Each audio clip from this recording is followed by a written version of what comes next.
This conference will now be recorded. Okay, good. So good morning, everybody. So I'm going to continue where I left last time, but let me give an outline of what I'm going to talk about today. So I'm speaking about this relation between optimization problems and growth models, which is in a sense quite unexpected. And so I'd like to show you how it works. So I'm going to review the Bellman method that leads to so-called Hamilton-Jacobi-Bellman, HJB equation related to path optimizations. I'll show you that in this optimization problems, there are very interesting phenomena happening, shocks and discontinuities. I'll speak about traffic jams, which surprisingly are related to this problem. It's a kind of infinite drawer problem where problems map themselves onto one another in an interesting way. I'll mention that the equations that we get is related to the so-called KPZ equation, Kardar-Parisi-Zhang, which has become one of the totem of theoretical physics in the last 20 or 25 years. And I'll end with this very interesting concept of chaos in optimization problems. So I'm sure that all of you have heard about chaos, but here chaos takes a slightly different meaning, which for our general perspective on economics, for example, where people think about human beings as optimizers, in some situations you'll see that minute changes in the parameterization of the optimization problem leads to completely different solutions, which shows that this idea of optimization must be handled with care. Okay, so if you remember, I talked about a kind of treasure hunt problem where a guy on his bicycle, say, has to wander around to catch bounties on its way. But of course, moving the extra mile to get a good bounty costs some energy, or there's a cost associated to moving away from the straight path. And so what I said is that the gain associated to a certain path is the integral from 0 to capital T being the time at which the game ends, dt, c of x and t. So this is the bounty or the reward collected along the path x of t. Okay, so there's one here, bounty, another one here. Maybe there's one here that you decided not to pick up. And then there's a cost associated to this extra mile, so to say, which I've written as dt v squared of x of t and t. And what I said was that v here is the control, is what you decide to try to achieve on your bike. So your trajectory, dx dt, is not exactly given by vt. This would be too simple, but there's an extra term here, which is so dx dt is v of x and t plus psi. And this is some noise, some annoyance on your way, such that, as I've said, psi t prime cannot be anticipated, and so it's a delta function. It's given by 2j delta t minus t prime. So there's this random noise along your path. You're trying to give yourself some velocity v. That's the cost you have to pay. And all in all, that's your objective function. That's called an objective function.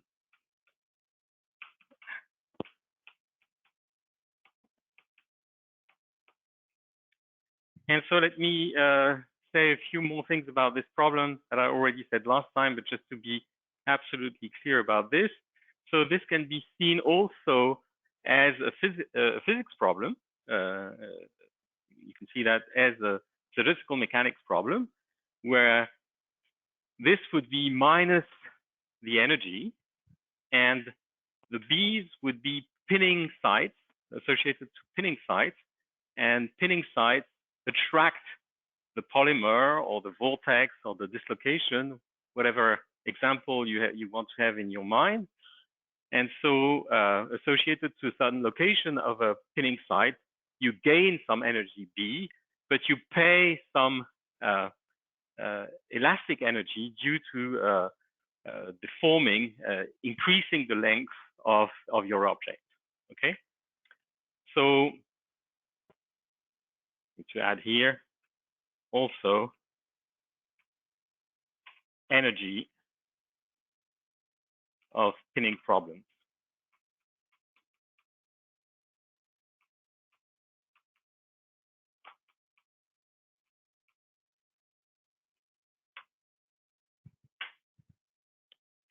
And of course, in a statistical mechanics setting, the T equals 0, the zero temperature limit, means that you want to find the best path, the optimal path. The other thing that I mentioned was that you can think of higher dimensional objects, not one-dimensional, but two-dimensional membranes and so on. But in this case, the mapping to such an optimization problem in the sense of my bounty collection or a treasure hunt makes less sense, because in a sense time would have to be dimensional. On the other hand, something that you can easily generalize to is the case where X, instead of being a one-dimensional object, becomes a d-dimensional object. So this doesn't really cost much. So if you add little arrows here, you can actually have still a one-dimensional problem in time, but multi-dimensional problem in space, where you're not confined to a one-dimensional direction. You can actually move around in 2 dimensions or 3 dimensions, whatever. Okay. So what I said last time is the optimization problem is how to best choose the control. So that's the policy, if you want, or the control.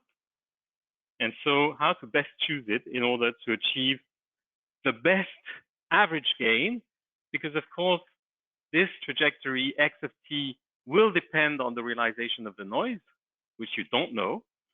And so the best you can do, or at least a reasonable objective function, is to find the best g in the sense of averaging over time.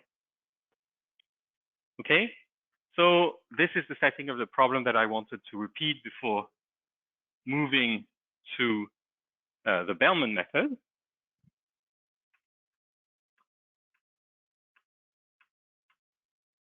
Bellman argument, which you're going to see is a very general argument, and also very nice, that allows you to think about this problem in a general setting, where this Bellman argument leading to the Hamilton-Jacobi-Bellman equation is going to be useful. So the Bellman argument is, let's assume that the problem is solved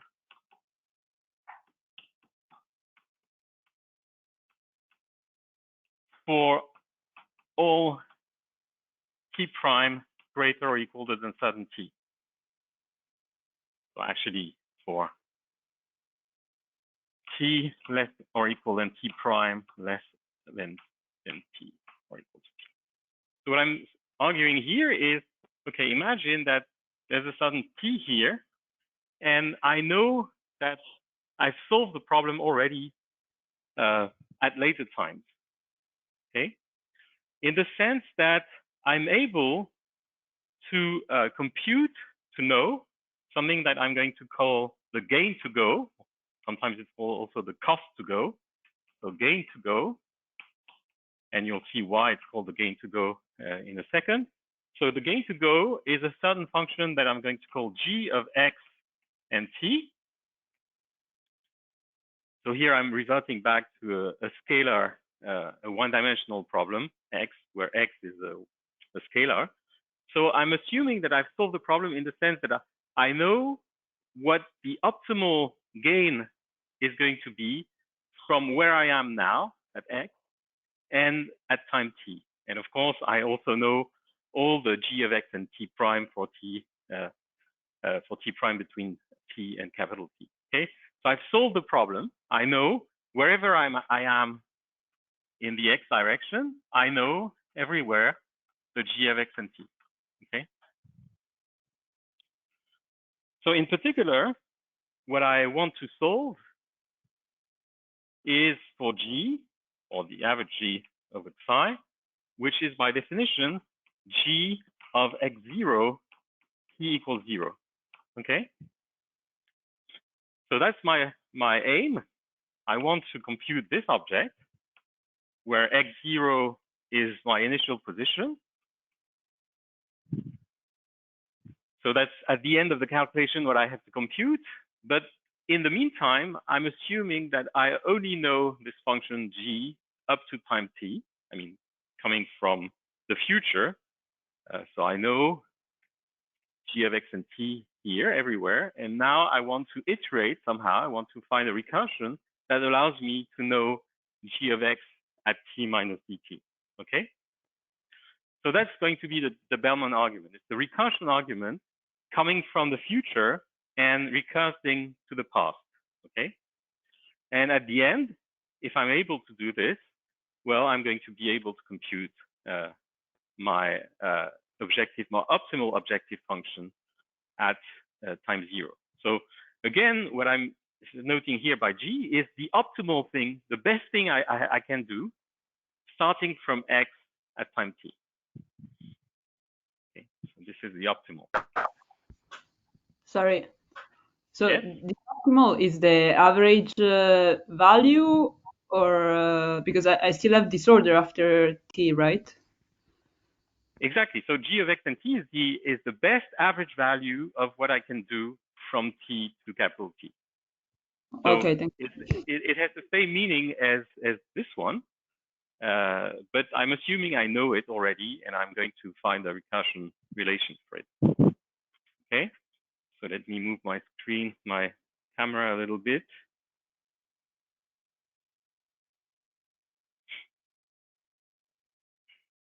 Okay. So how does this work? So the question is, what should I do?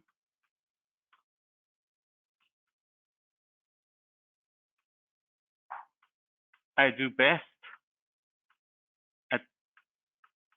at t minus dt. Okay, I know what I have to do from t onwards. What should I do at t minus dt? And what is the gain to go at x minus dt, at t minus dt? So what I'm going to write is I'm going to introduce a notation, which is u is going to be v of x and t minus dt. So it's the velocity of my bike just at time before t. And I'm going to try to find what's the best value of u possible. Okay? And what I'm saying is that u is what minimizes, so argmin over u, of what the little extra cost I have to pay between t and t plus dt. And so this is going to be minus lambda squared, minus lambda over 2 u squared. Okay, this is times dt. This is what I will have to pay in terms of kinetic energy, if you want, between t and t plus dt, and between t minus dt and t. Then there is the little piece of bounty that I'm going to collect. So this is going to be independent of u. This is d of x of t and t dt. Okay, but this is independent of u, so I cannot optimize over it. going to call this U star. This is what I'm looking for. And then, well, I'm going to, if I'm at x at time t, and I apply a velocity u to my pedaling, I'm going to be at time t at, so can you still see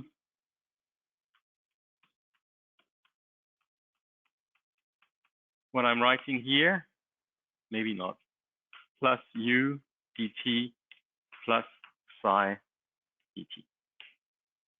Okay, so if I'm at x, sorry, I'm going to try to write that more properly. So I'm assuming that I'm x at time t minus dt, and at time t, I will be, by definition, at u dt away from x, but then there's the annoying noise on top of that, plus psi dt, okay? So what I'm going to gain in total is this g function that I already know at time t, and at time t, I'm at, as I just said, I'm x plus u dt plus psi dt, t, average over psi. Okay? So if you want, in this total gain, I'm going to have a piece that depends only on the future, but that I'm assuming I already know it, is my g of x and t. The only thing is that I don't know where I'm going to end up. I'm going to end up at x plus u dt plus psi dt, and psi is random. So what I'm going to gain further on is going to be given by a function that I know, but I don't know exactly where to compute it. And that's where I have to average over psi. So this is the big piece coming after time t, and then the extra piece in this big integral coming from the little layer between t and t minus dt. So this little piece here is given by minus lambda squared u squared dt, minus lambda over 2 u squared dt, plus b of x and t dt. Okay, but this, as you see, doesn't depend on u. Okay, so I'm cutting the optimization problem in pieces. I'm assuming I know what to do beyond time t, and now I'm only concerned with the optimization between t minus dt and t. Okay, so let's expand. Where's my Sorry, stop? Yes. U star, is it an argmin or an argmax? Oh, yes, you're right. I'm sorry. You're absolutely right. I was in my head, I was thinking of the problem in terms of energy where all the signs are flipped, but it's obviously the argmax. Thank you. We want to maximize the gain and not minimize it. We want to minimize the energy, but maximize the gain. Yes, thank you. Okay, so let me again move my camera. Right. So now I'm going to use the a Taylor expansion to write that x g of x plus u dt plus psi dt and t, average of psi. This is equal to, so the first term is g of x and t. Okay, then there's a term, the first term in the Taylor expansion is plus u plus psi average over psi dt dg dx. And then there, I can't stop at all the dt because of the psi term.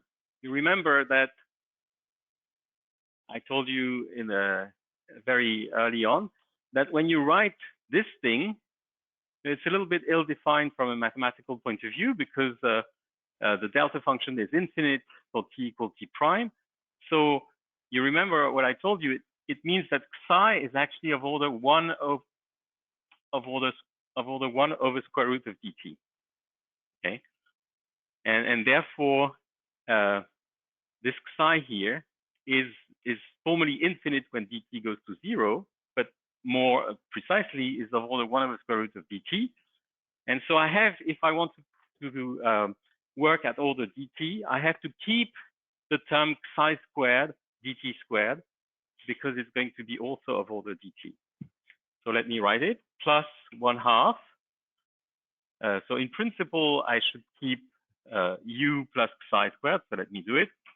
Psi squared dt squared d2g dx squared. Okay. But the only term of order dt in all this, when I average over psi,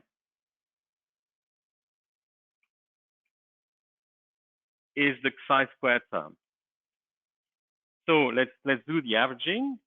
The average value of psi is 0, so this goes away. U dt squared, this is of order dt squared, so I don't have to keep it. The double product is also 0, so the average value of psi is 0, and so the only term that remains here is 1/2 of 2j dt.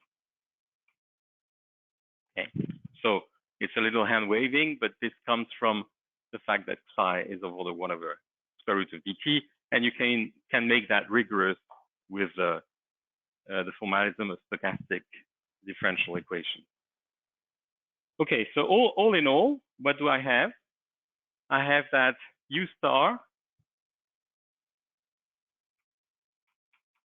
is the argmax,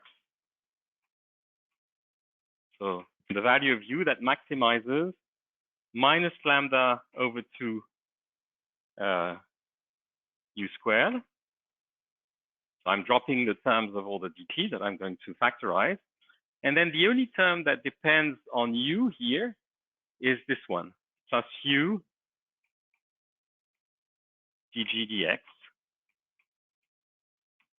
and dt, plus something that doesn't depend on u.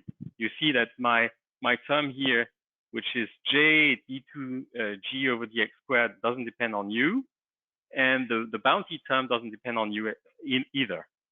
So the only two terms that depend on u are this one, coming from the direct cost of pedaling faster, and this term, which changes the arrival point at time t plus dt.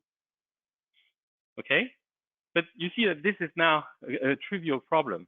I have, as a function of u, this is a quadratic problem, and so the maximization as a function of u is given by a linear equation, which comes from taking the derivative of this function with respect to u. And so what I get is u star equal 1 over lambda dg dx. Okay? This comes really, if you take the derivative of that with respect to u, you get minus lambda u, and this gives dg dx. So the solution is that. So it's very easy. If you know G everywhere, you know the optimal control. The optimal control is the derivative of the cost to go or the gain to go as a function of x with respect to x. Okay? So that's what I got for the optimal control. And now what I can do is compute G of x at time t minus dt. G of x at time t minus dt is simply G of x at time t plus whatever I've had to add to it through this extra little piece using the optimal control. Okay, because as you remember, what I told you is that G is obtained as the optimal gain you can have from now on, and so it assumes that you use the optimal policy. So what I have here is G of x and t minus dt is G of x and t plus a bunch of terms that come from here. So for example, there's this first term here, which is minus lambda over 2 u squared dt. So this is 1 over lambda dg dx squared dt. Okay. Then there's this term here, plus u dg dx.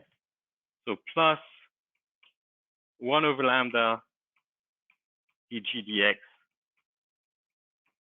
squared. So you see that these two terms were actually combined together. And that's what happens usually when you have a quadratic optimization problem. At optimum, the two terms are of the same order of magnitude. So that's what we're finding here. Then there's this extra term coming from noise. So plus j, okay, wait, I have to be careful. I still have a little room. Sorry, I'm paranoid with this question of space. So plus j, sorry, there's a dt. Okay, the same dt as this one. And then plus j d2 d dx squared dt. This is this term here. And finally, the boundary term plus dt b of x and t minus dt. Here, t minus dt.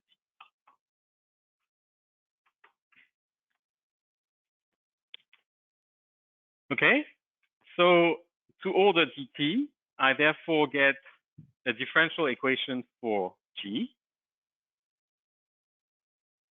So g of x t minus dt is g of x and t minus dt dg dt. So what I get is minus dg dt equal, so now I cancel the dt's everywhere. I regroup these two terms together, and so what I get is 1 over 2 lambda dg dx squared plus j d2g dx squared plus d of x and t. Okay.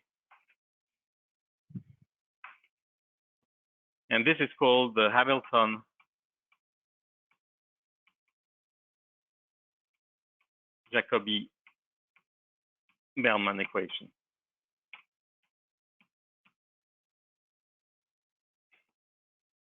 Actually, it has many names,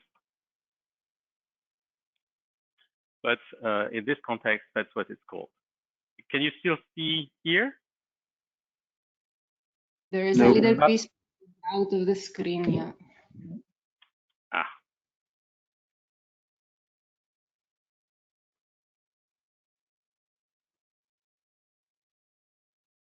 Right. This is where I stopped. Okay. So you see, what you have to do is to solve a kind of nonlinear diffusion equation. There's a diffusion term here. There's a nonlinear term here, dg dx squared, which comes from the optimization problem in U. There's a boundary term, d of x and t, which I haven't specified. And something you could say is, wait, usually the diffusion equation is dg dt equal plus something, plus the diffusion constant d2g dx squared. But here I have a minus. And the diffusion equation with a negative diffusion constant is something very thick. But here, remember that what I have to solve is a backwards equation. I don't solve this equation forward in time. I solve it backwards in time. Okay.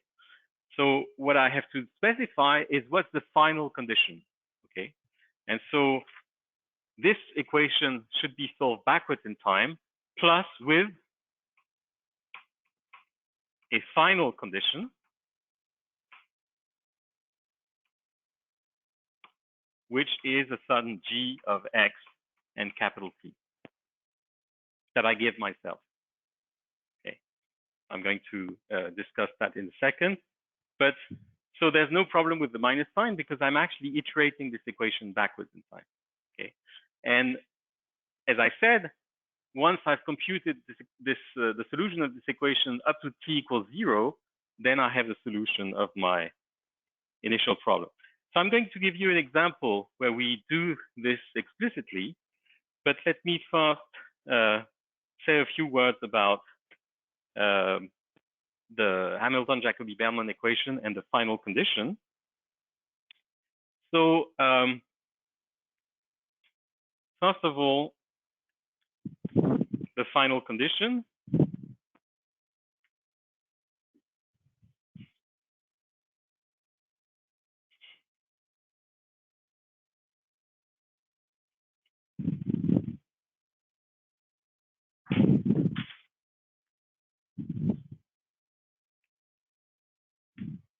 Is this okay?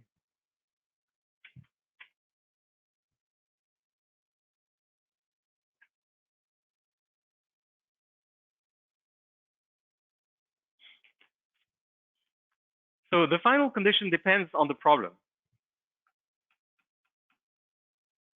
So in the bounty race, it may be that the final condition is that the organizer of the game has asked you to come back to your initial position at the end of the game. Okay, so you could have a final condition which is that if you end up at the end of the game not at your final condition, which your initial position, sorry, which is x0, then you're penalized. So for example, you could choose that g of x and capital T is minus some penalty x minus x0 squared, for example.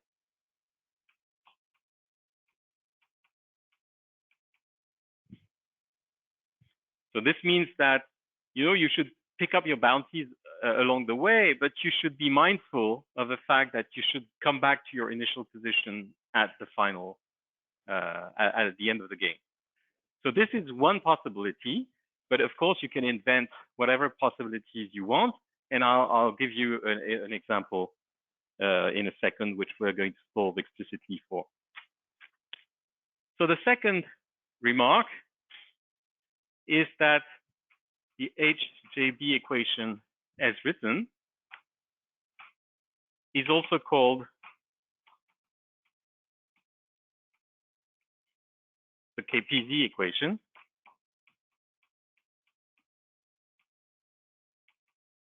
When B of x and t is random.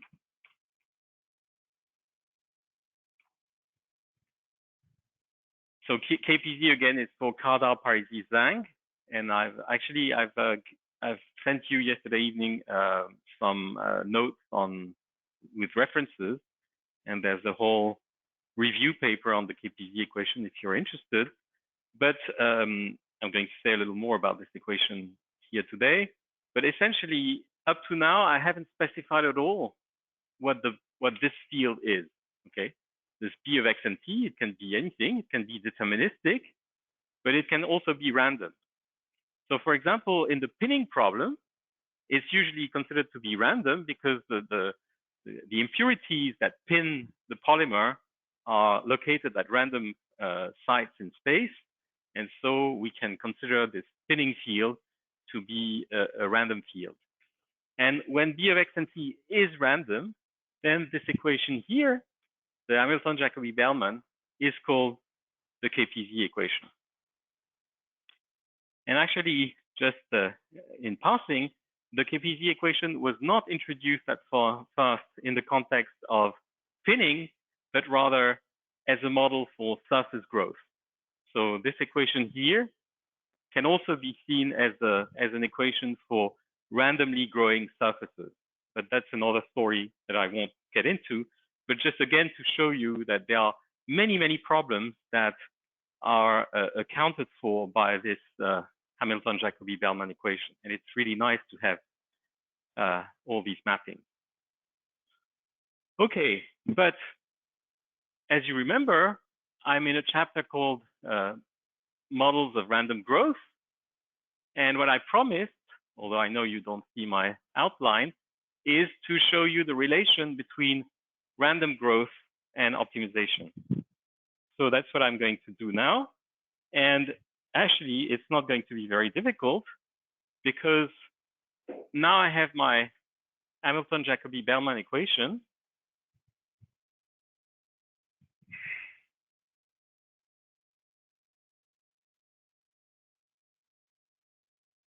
Which I'm going to keep in the screen for you to see. Okay, you see it?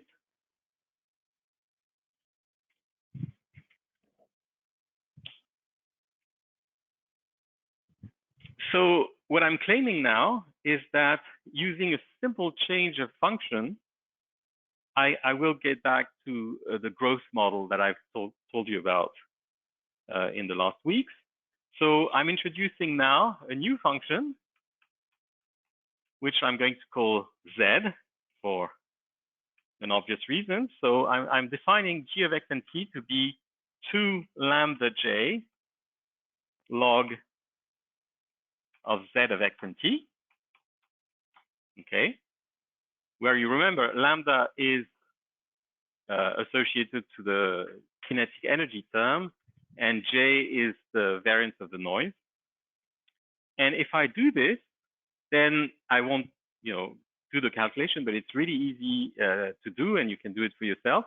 So if I inject this definition in the HJB equation, I get an equation for z, which reads minus dz dt equals j d to z dx squared plus eta of x and t z. So of course, z is a function of x and t. So maybe it's useful if I keep this dependence, where eta of x and t is equal to b of x and t divided by 2 lambda j. Okay. And so if you remember, because you still have your notes and I have erased my screen, but this is the equation that I've given a name to last time, I've called A. And if you remember, this is an equation describing random growth with diffusion. So this is an equation describing a population that lives in a one-dimensional space. But again, as I've said, you could add an arrow to X and make this a D-dimensional problem if you wish. Anyway, this is describing, except there's a minus sign here. But if I change the sign of time, it's describing the evolution of a population that diffuses with this term here, but also grows randomly or decays randomly because of this random growth term that I've discussed. Okay, and so here we have a problem, an optimization problem, which actually maps onto a growth problem. And this is really interesting because it means that you can either see this problem as trying to find the optimal path in an optimization problem, or see it as a kind of Darwinian evolution of species that diffuse and randomly grow or decay. Okay, and if you solve one problem, you in a sense solve the other. And so I'm going to go back to that later on to explore a little further this analogy between finding an optimal path and solving for population growth. Okay. So that's the surprise, if you want, that we've gone through a method that was introduced in the 50s to solve optimization problem. And I think it's really important for you to have seen it somewhere in your curriculum, because it's not often mentioned in physics courses, but it's one of the pillars of many engineering applications, in particular in financial engineering, but also there's a lot of application of the Hamilton-Jacobi-Bellman equation, or the Bellman method, which doesn't necessarily lead to Hamilton-Jacobi-Bellman equation, but sometimes it's a different problem. For example, a discrete problem where you have a different type of equation at the end. But anyway, this Bellman argument is central to many models in economics, because in economics, as I've told you at the beginning, people are assumed to be utility maximizers. And so agents in an economic world are faced with optimization problems, and often they're assumed to be able to solve these optimization problems using a Bellman argument. Okay. Okay, so I'm going to speak later about this analogy between natural selection, if you want, and optimization. But for those of you who are familiar with the statistical physics method, I just want to add one small comment. And for those of you who don't really are versed in these topics, don't worry, it's not going to affect the rest of the lecture. You can also see A is also the transfer matrix solution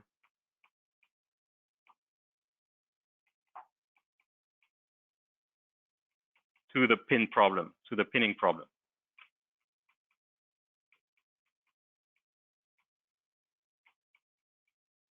So what I mean by this is that,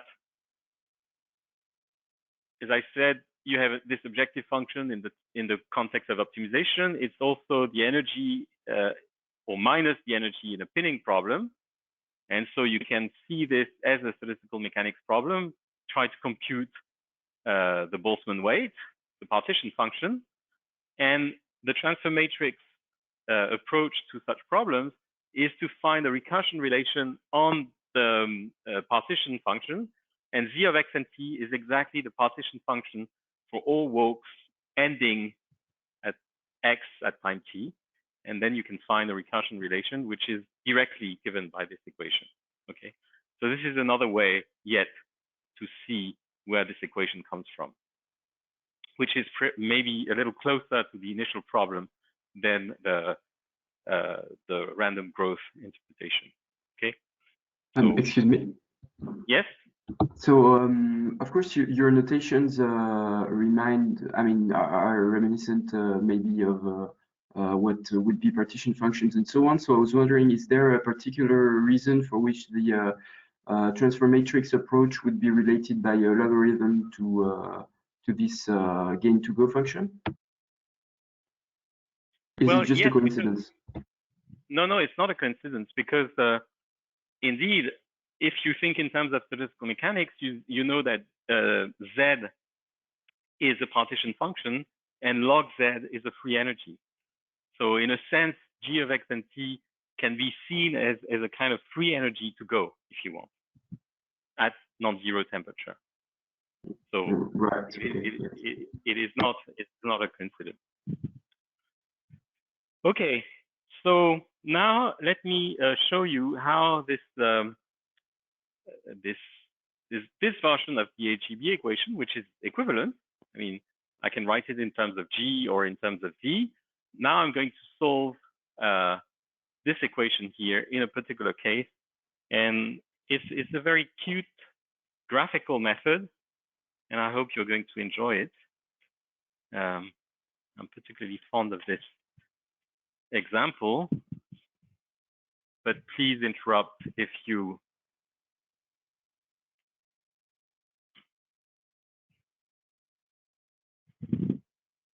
if you feel that I'm not clear. Okay. So the problem I'm going to try to solve is a problem where Z of X and capital T is given. So it's given by a certain function, f of X and T, specified.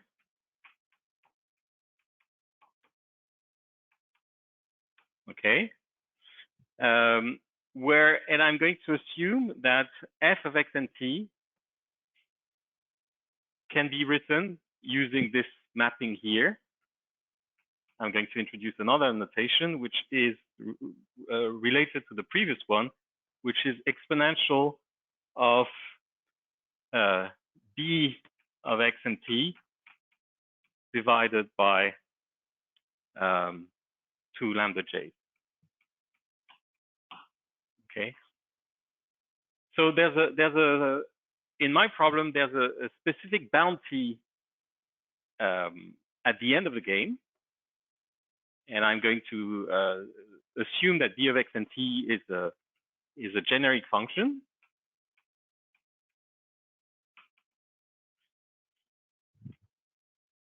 That's given. So your bounties at the end are, you know what they are. But on the other hand, b of X and T everywhere else is 0. Okay. So eta of X and T everywhere else is 0. So this is a simplified problem where the only bounties that exist are at the final destination. So you have bounties distributed randomly here. But on the other hand, everywhere else, there's nothing to gain. Okay. So clearly, you can have an intuition of what's going to happen. What you should do is to try to target a good bounty at the end and bike straight between the two. So these are the trajectories that are going to emerge from the solution of the problem. Okay. Because you don't want to, err around or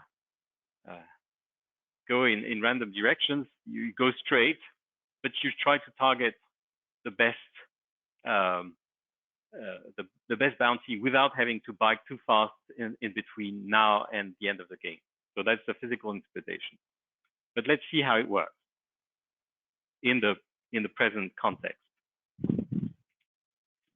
So what I have to solve here is essentially, because eta of X and T will be 0 everywhere except at the end, but this is included in the final condition. I have to solve a backward diffusion equation. Okay. And so, well, I guess everybody knows what the solution of the diffusion equation is the Gaussian. So let me write the solution and you tell me if you agree with it.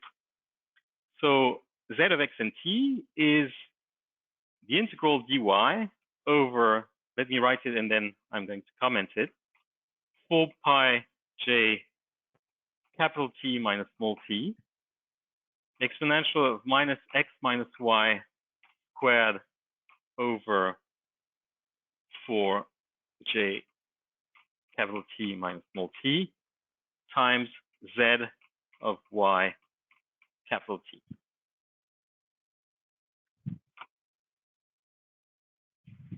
So that's my claim. And I think you should recognize what it is.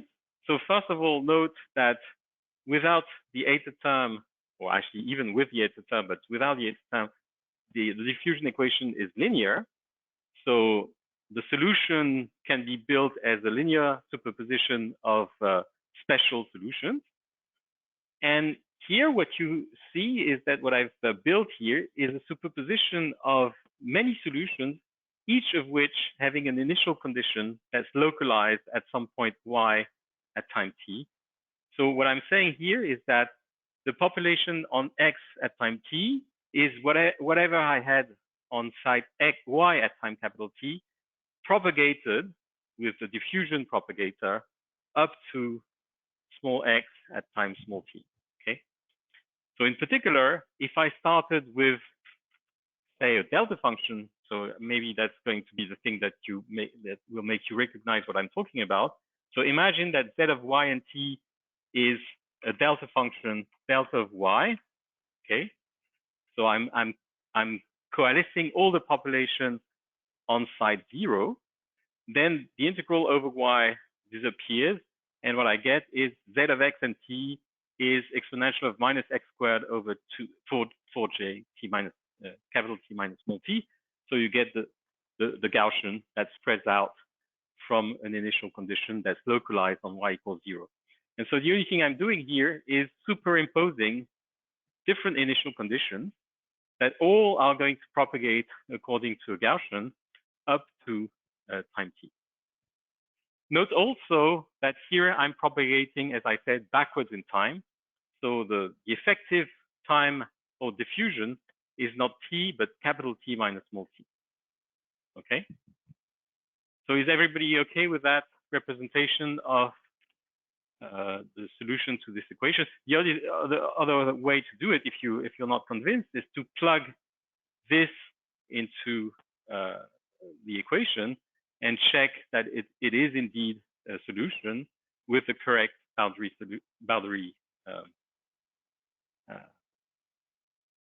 condition. Okay, so now I'm going to replace z of y and t. I'm sorry, I shouldn't have introduced f. It's really useless. So I'm replacing z of y and t by exponential of b of y and t divided by 2 lambda j. Okay. And I'm going to try to tell you what is z of x and t obtained as this integral.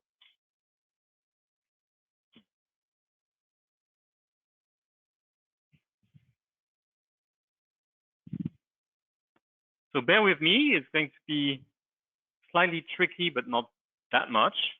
But the end result is going to be interesting. So I hope you'll like it. So in general, this, without even specifying b of y and t, I can't do much. But what I'm going to look into is the special case when j goes to 0. So I'm assuming that the noise in my treasure hunt is small. Okay. And so now what you have is an integral that looks like integral dy of exponential 1 over j times a certain function that I'm going to write a of y given x. And then there's a square root here, but I don't really care about it. Okay. And so you know very well what happens when you have this type of integral, because you have the exponential of something extremely large. 1 over j is very large because j goes to 0. Then this integral is going to be dominated by the y's that maximize a of y given x. Okay, so this is the usual argument. So it's called the Laplace method, if you want.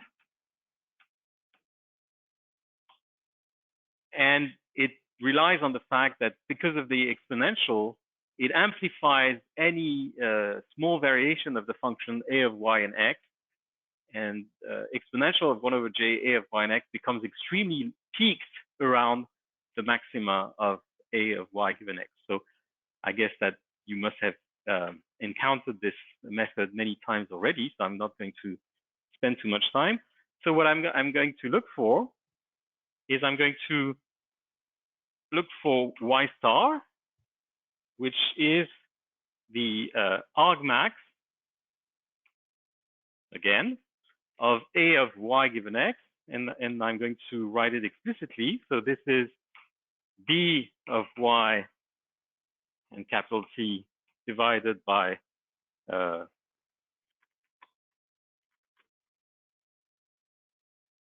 lambda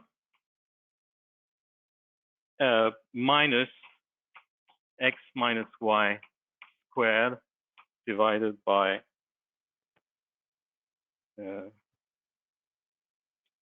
4. Sorry, there's a factor 2 here I'm missing. 4 capital T minus small t. So it's the same expression as this one, where I factor out j. Okay. So that's my aim in life now. I have to find for each x, I have to find a y star that maximizes the sum of these two terms. And what does it look like in terms of problems that you know about? Well, you see that if I interpret B of x as minus the pinning energy, minus an energy, x minus y squared is a spring energy that you need to pay in order to deform the trajectory. So what I mean by this is that in this very simplified pinning problem, the only pinning is in the end, okay? And what you have to do is to find the best pinning side, knowing that you're going to pay some spring energy, some elastic energy, which is the difference between your initial point and your final point squared. So this is what it looks like. This is the elastic energy you have to pay to go from x to y in a time capital T minus small t. So if you want, this is another way to think about this problem. It's an elastic spring that's pinned at one end, and that you move the other end. So one end is y, it's pinned by this term, and the other end is x, and you move it around. Okay. So let's try to address now this general problem.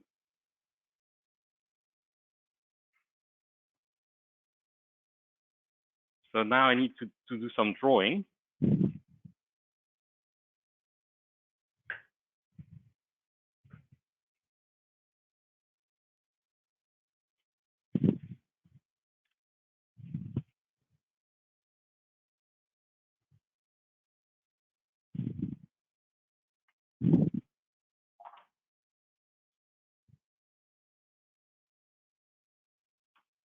So let me plot as a function of y a generic b of y and t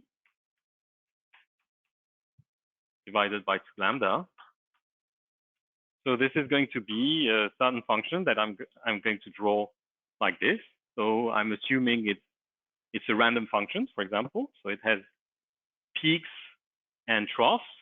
So this is bad for your game. This is good for your game. And now what I want to do is solve this problem.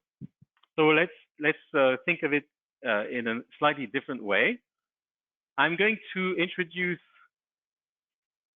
a value that I'm going to call A star.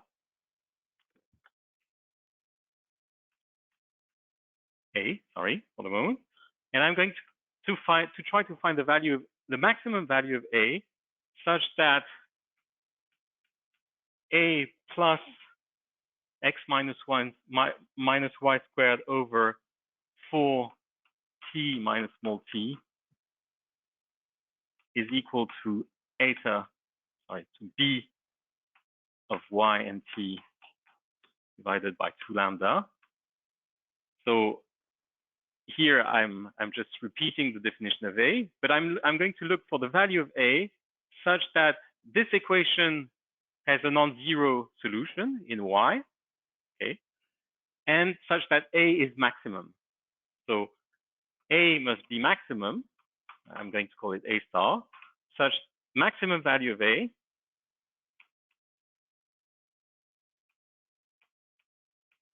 such that the solution is not empty. there is a solution.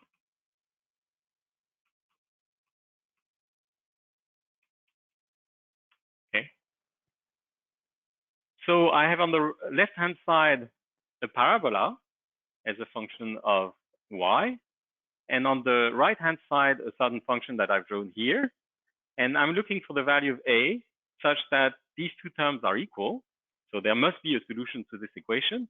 But on top of that, I want to find the argmax here. So I need to find the highest value of a such that this equation has a solution. So let me try a very high value of a. Let me put it here. So that's my trial value of a. I'm assuming that x is here, for example. This is the value of x. And this function, this left-hand side, it's a plus the parabola as a function of y. So it's going to look like this. Okay? So you see here, there's no intersection between the green line and the white line. So this equation has no solution. So I've picked a value of a that's too high. So what I'm going to try to do is to lower the value of a in such a way that I find a solution. Okay? And you see that there's going to be a solution, maybe that's going to be, let me see, okay, yeah.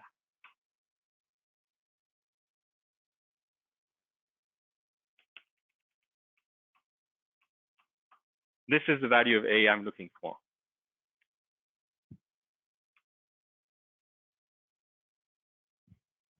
Because it's the first point where the parabola touches the white line, and it's the highest one. Okay. So for a given x, what I have to do is a little, for those of you who know atomic force microscopy, imagine that this is the atomic force sensor, and you have to lower it until you touch a rough surface. Okay, or you can think of this as a finger, and you lower your finger until you touch for the first time this random object, which is the white line. Okay, so this is a graphical representation of the solution that we're looking for. And so you see that in this case, y star is this point here, is the touch point. And in the case I've just chosen, the touch point is very close to x. Okay. But now choose another value of x. Let me do it in color.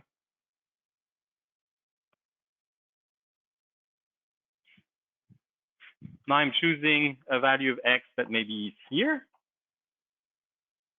And you see that my parabola is going to be maybe like this. I haven't chosen the same curvature, so this is a little misleading. Let me try to do my drawing correctly, keeping the same curvature as this one. So maybe it's going to look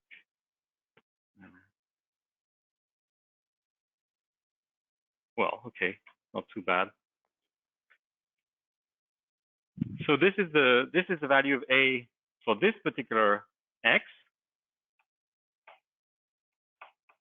and the value and the y star now is here.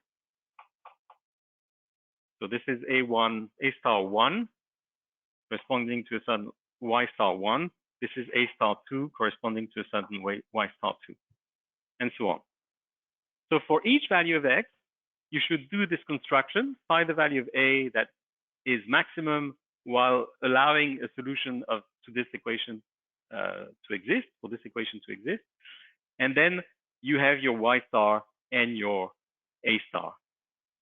So once you've done that, well, you've completed your calculation, because in this case now what you have is that once you know y star you also know A star.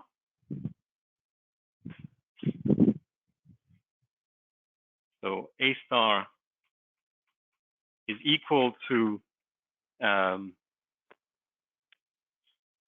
B of Y star, capital T, divided by 2 lambda, minus X star, X minus Y star squared, divided by 4, capital T minus small t. And once you know Y star and A star, you know the value of this integral because it's dominated by the value of Y star that you just found. And the value of the integral is approximately equal to exponential of 1 over j A star. So let me write it here. So what I get is that Z of X and T in this Laplace approximation is given by 1 over square root of something that I don't really care about times exponential of minus X minus Y star squared divided by 4j t minus small t plus B of Y star and capital T divided by 2 lambda j. Okay. And now if I want to go back to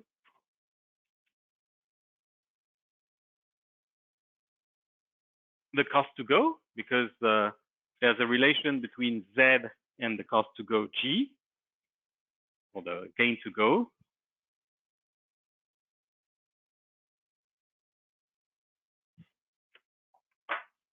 You remember the relation? G was 2 lambda j log z. And so G of X and T is equal to, approximately equal to B of Y star and capital T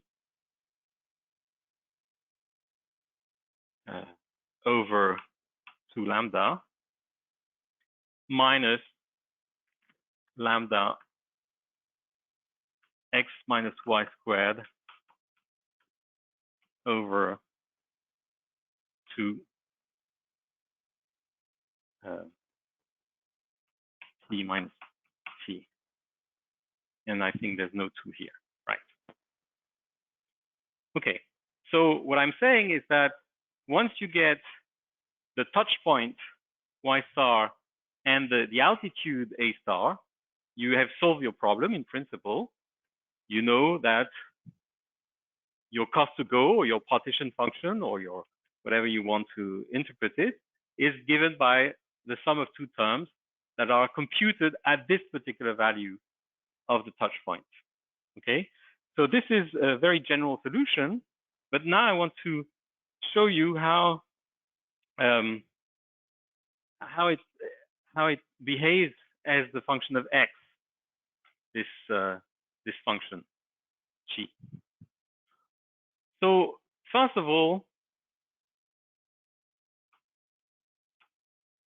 I'm going to plot y star as a function of x.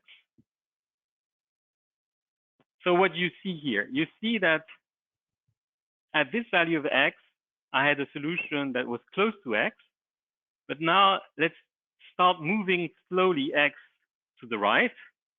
Then this parabola here is going to move. And you see that at one point, there's going to be a special situation where the parabola is going to touch the white curve at exactly 2 points simultaneously. Not 1 point anymore, but 2 points. And then as you continue moving forward, so let me try to indicate what it looks like just at the touch point.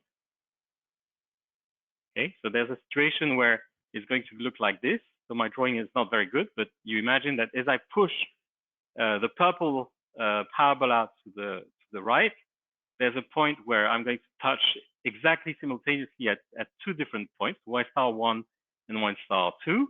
And then when I continue carrying on, I'm going to lose the first touch point and continue with the second touch point.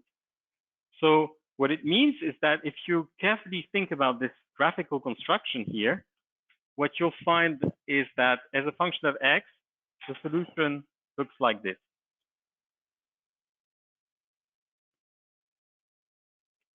So for a while, you're going to remain close to a first solution, y star 1, and then suddenly you're going to jump from a solution that was close to this point to a solution that's close to this point. And that means a jump in the value of y star. And then you're going to continue around the new touch point until suddenly you have to again move to another touch point. And this jump here happens exactly when there are two solutions to the touch point problem.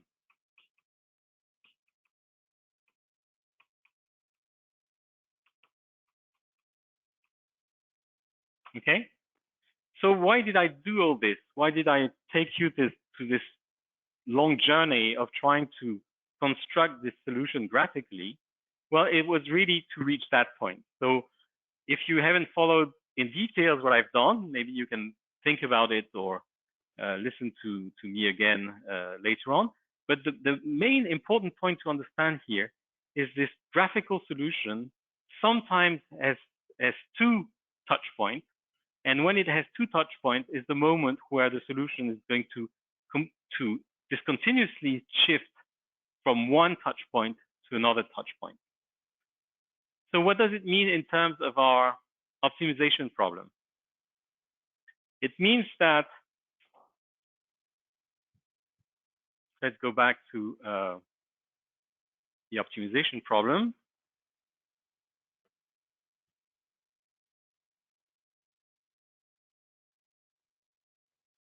And here, I think I need to move my screen.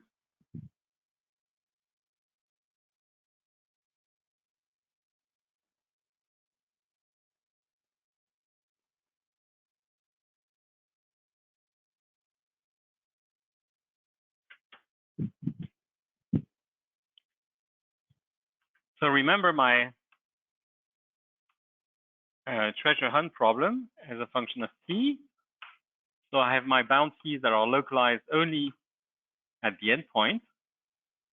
And what I'm saying is that as a function of my initial point, so as I move my initial point up, which is going to correspond to moving x here to the right, then for a while, I'm going to target this site here. So I'm going to do this. This is going to be my optimal path. So this pinning site or this bounty is sufficiently interesting that I disregard this one, which was closer to my initial position. So, in a sense, I had to bike less hard to reach that point, but it was not as interesting. So I decided to go to that one. And then for a while, I'm going to keep that as a target. Okay. So all these initial points are going to aim for the same target, which is that bounty. But then as I move still further upwards, at a certain point, and this is a discontinuous transition when j goes to 0, then I'm going to aim for a new target, okay? And I'm going to keep the same target for a while, and so on, okay? So if you want, this was my y star 1, and this is y star 2, and so on. So that's what the succession of jumps means. It means that you're going to focus on one given endpoint for a while, but then if you're too far away from it, you're going to suddenly jump to another target point. So what's interesting about this this scenario here is that you have a well-defined optimization problem, but the solution to this optimization problem develops shock. This is called a shock in the context of fluid mechanics. And so even if your initial problem is perfectly continuous, so you have a perfectly continuous function b of y and t, the solution to the optimization problem creates discontinuity. So, you know, whether you're slightly to the left of the shock or slightly to the right of the shock, the solution to the optimization problem is going to be completely different. So this suggests that in general, these optimization problems are, in a sense, very fragile. It means that if you change a little bit the problem that you're trying to optimize, you might find a completely different solution. And this is the idea of chaos that I've alluded to, and I'm going to say more about this. So anyway, so what I've done in this up to now is to speak about the Hamilton-Jacobi-Bellman equation and introduce you to this interesting notion of shocks in the context of optimization.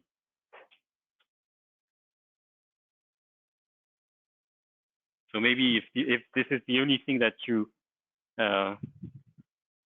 remember from this lecture, is this graph that I've just drawn, the fact that you can't very suddenly change the solution to an optimization problem.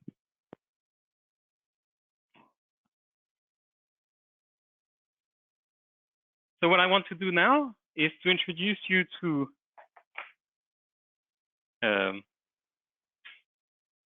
another way of discussing exactly the same problem,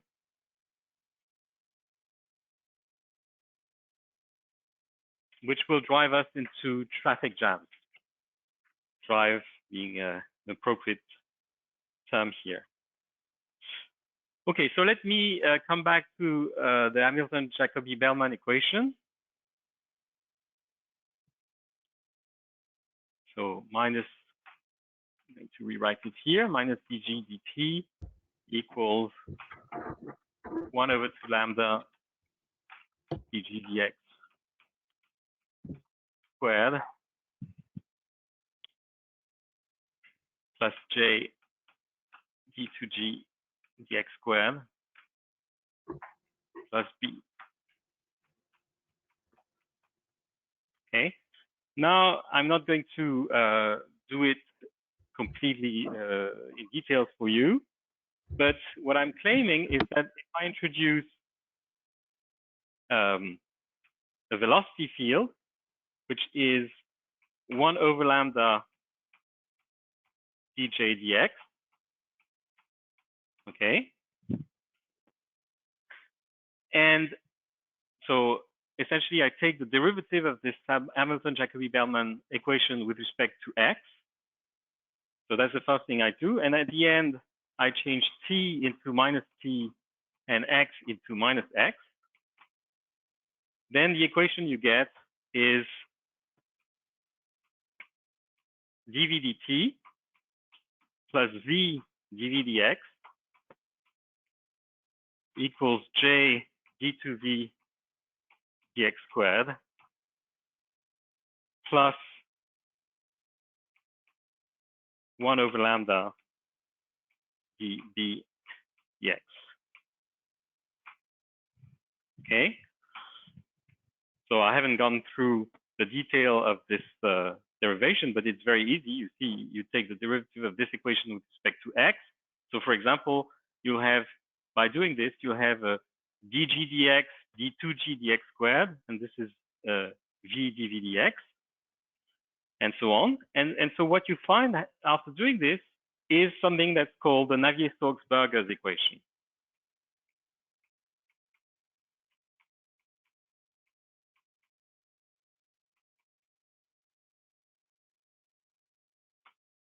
So this is an equation for that you must have encountered in fluid mechanics. This is the standard description of a velocity flow in a fluid. driven by some term, which is related to B here. So what you see is that yet another language comes around, which is the language of fluid dynamics. And that's why I talked about these discontinuities as shocks here, because exactly as you have shocks in fluids, discontinuities in fluids, you have for the same reason discontinuities in the optimization problem. Okay, so fluid mechanics. Now I'm going to show you another interpretation of this Navier-Stokes-Burgers equation in the context of traffic flow modeling.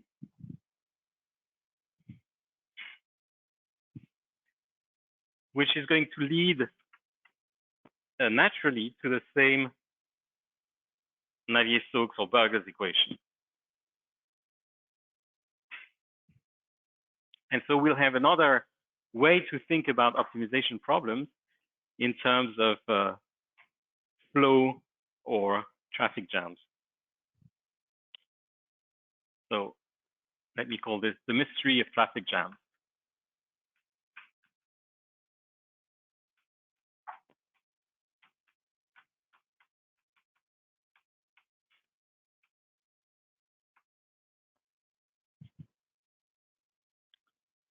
So you probably are aware of the fact that traffic jams, they seem to appear randomly, or sometimes for a reason. Of course, there might be actual blockage along the roads, but often what happens is that there's a slowdown of the traffic, and then when the velocity of your car picks up again, you realize that nothing special was blocking the traffic there. It was just a kind of self-induced effect where people slowed down, and but for no particular reason. And what I want to show you is that if you adopt a very natural model for traffic flow, you will end up with shock solutions, and the shock solutions are associated in this picture to traffic jams. So what I'm going to describe to you is called a phenomenological approach.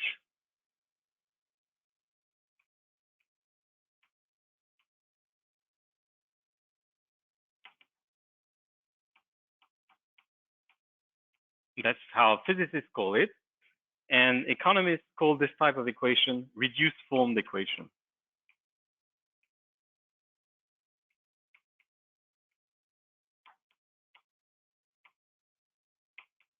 But the logic is the same, is to find the simplest possible equation describing the phenomenon you want to describe, okay? So first thing I'm going to do is to introduce, again, a one-dimensional road, X, and along that road, I'm going to have a density field, rho, which tells you how many cars you have around a position X along the road. Okay, so here I've drawn a bump, so it means that there's a lot of cars around here, less so on both sides, and I want to know how this profile is going to evolve with time. So the first thing you should write as a physicist is a conservation equation. So you know that cars will not disappear spontaneously. So I'm assuming that there's no entries or exits in the road. So that's another problem that can be accounted for if you want. But I'm going to assume that, you know, cars, once they're on the motorway, they can't get out. And so the first thing I'm going to write is the conservation law, which tells me that 0 dt is minus d by dx u times rho, where u is the velocity of the car. Oh, sorry, you can't see it anymore. We don't see, yeah. Ah, sorry. Thank you for telling me.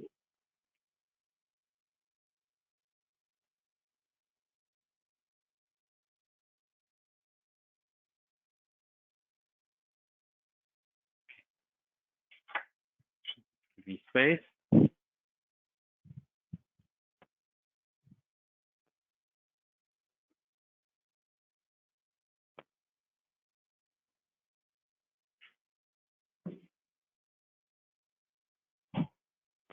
So I'm going to assume that for each density, there's a typical velocity u of rho that describes how fast cars can move for a given density.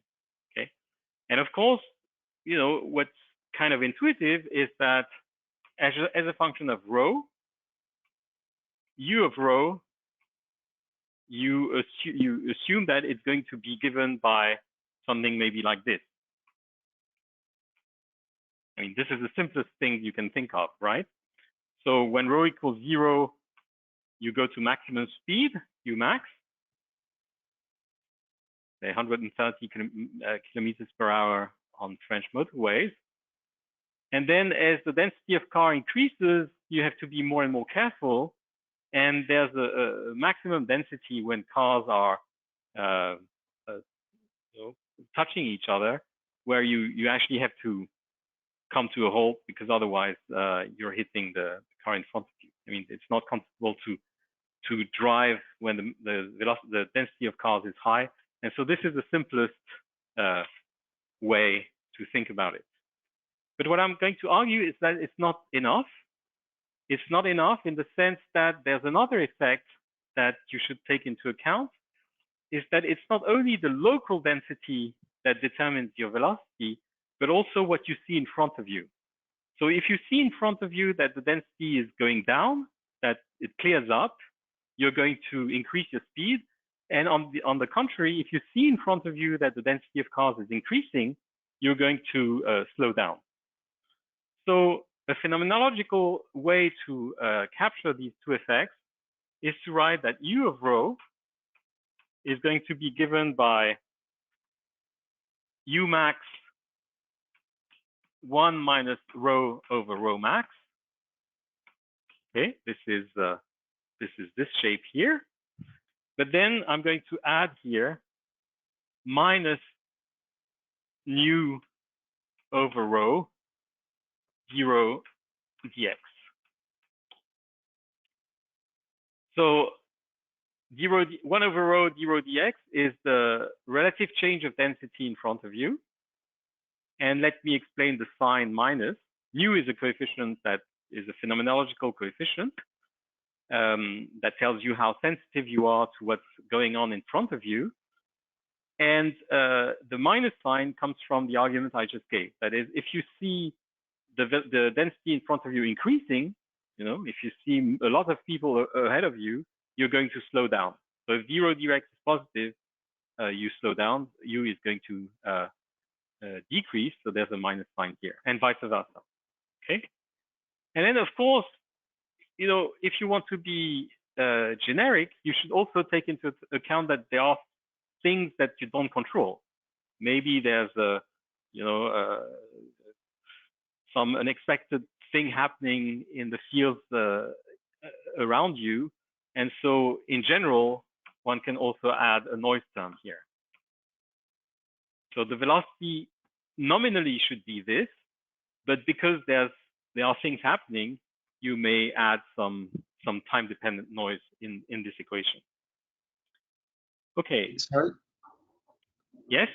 Yes, just a question. So you say that your speed depends on the density of people before you, but would it change something if instead of taking the density of people, you take the velocity of the people in front of you? Because very often it breaks before, then you will break. Yes, you could indeed account for that, but there might be other terms. You're right. But what I'm saying is that, first of all, it's much easier to see the density of what's in front of you than to estimate the velocity of what's in front of you. So the basic thing you're sensitive to is whether in front of you there's room or there's no room. Velocity comes as a second correction, if you want. So I'm neglecting, as I said, I'm taking a phenomenological approach. So I'm dropping terms that I consider to be less important. But you're right. In principle, there could also be a gradient of velocity that affects your own velocity. Okay, thanks. Okay, so now, again, time is flying extremely quickly. So I won't go in the details of the derivation, but if you put this shape here in the continuity equation, in the in the conservation equation. So you plug u of rho in here. You do a little bit of manipulation. You change. You put yourself in a moving frame. Okay. So this is not very important, but at the end, what you find is an equation for rho, that's d rho dt, plus rho d rho dx, where x now is in the moving frame, but it doesn't really matter, equals a certain coefficient that I can call j, which is a mixture of these things that I've introduced, d2 rho dx squared plus noise. Okay.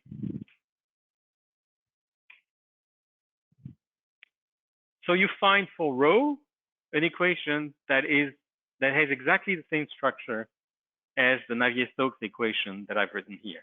Okay. So if you think of rho as a velocity, description of traffic flow is the Navier-Stokes-Burgers equation for the density, not for the velocity, for the density, although the velocity is related to the density as I've written here. Okay. So what is nice is that what I've explained to you is that in the Hamilton-Jacobi-Bellman equations, there are generically shocks that appear. Okay, here I've shown the existence of shocks in the context of a very simplified problem, which is that B was only non-zero at the end, but the existence of shocks is the generic features of these equations. It essentially comes from the nonlinearity that you see here, or the nonlinearity that you see here. We know that these nonlinearities generate shocks, and therefore we know that this equation will also generate shocks. Okay, and so this is exactly what we need to understand that as a function of x,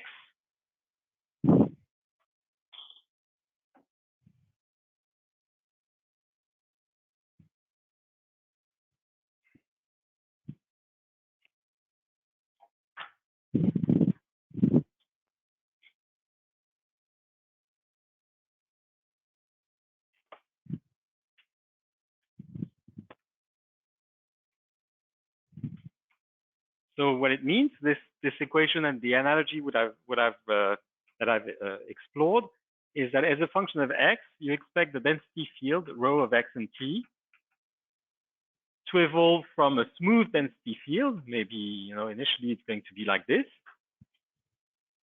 That's at t equals 0. And then after some time, you let this evolve, and after some time, you're going to generate a shock. So instead of remaining smooth, this may evolve as something like this.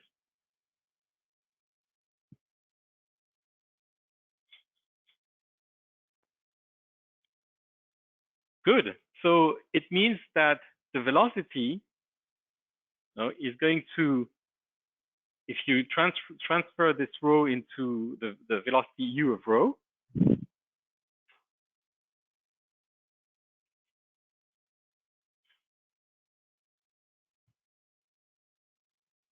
I'm going to plot u of x and t here.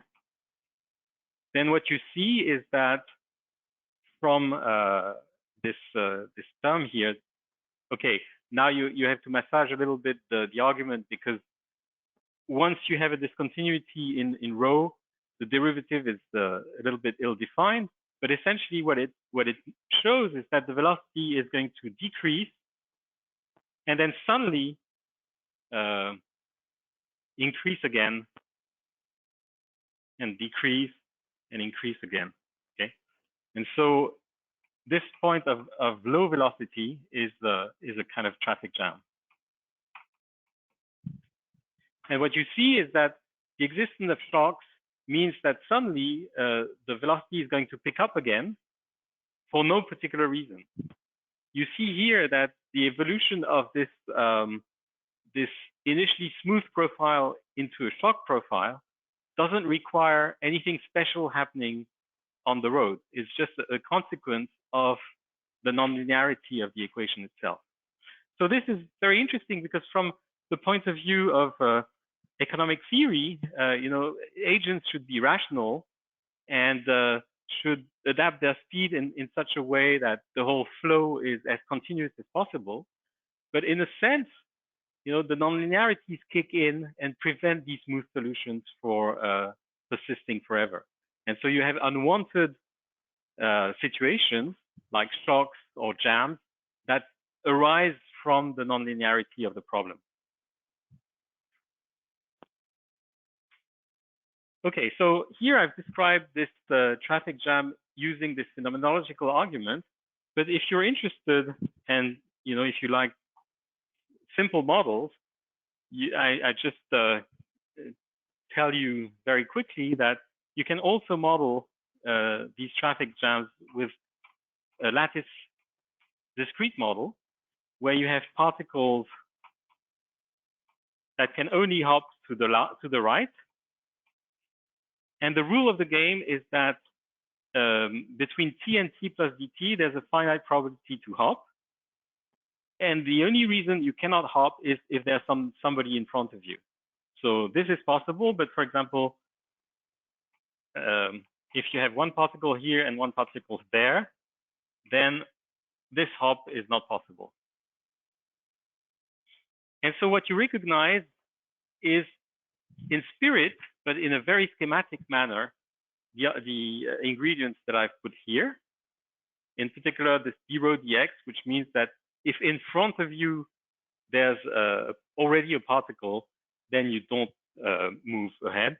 And this is called the totally asymmetric exclusion problem, KZ, that you can look into in the literature if you want. But what's interesting, if you want, is that the coarse-grained description, the large-scale, long-time behavior of such a discrete model exactly maps onto the Burger's equation, the KPZ Burger's equation. Okay, so that's what I wanted to tell you about traffic jams. Now let me finish. I fear that I won't have time, which is too bad because, okay. No, maybe I'm going to finish on this analogy between optimization and population growth. I promised you that I would go back to that, but it will take me more than 5 minutes, so I will do it early next week before moving to a new chapter. So I'm going to stop here and ask for questions if you have some.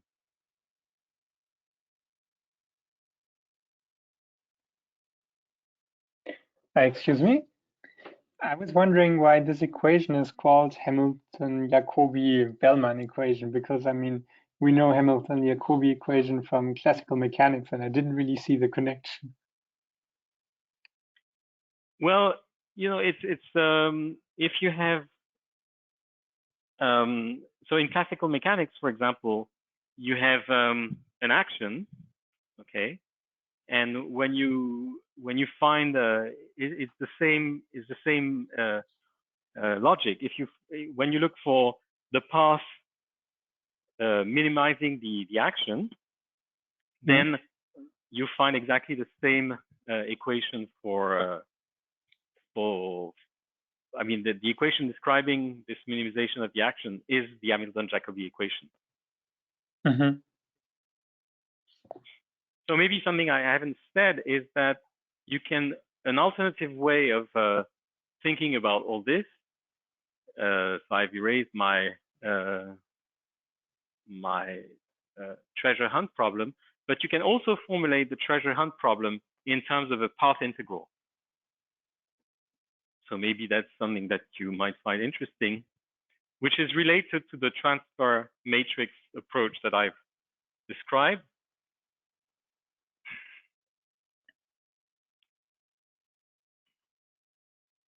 I think now you have to move the camera a little bit. Yes, I will. Sorry.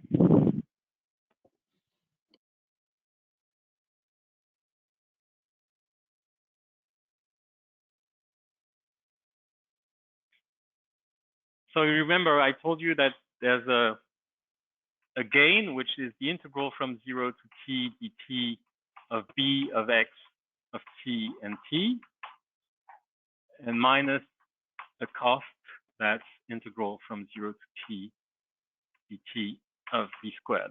Okay. Then if you want to see this as a statistical mechanics problem, you will say that the partition function z is the integral over all paths. So a path is an actual path. It's the trajectory you choose to follow of exponential of minus beta the energy. But I said that the energy is minus the gain in the analogy. So you're going to have exponential of plus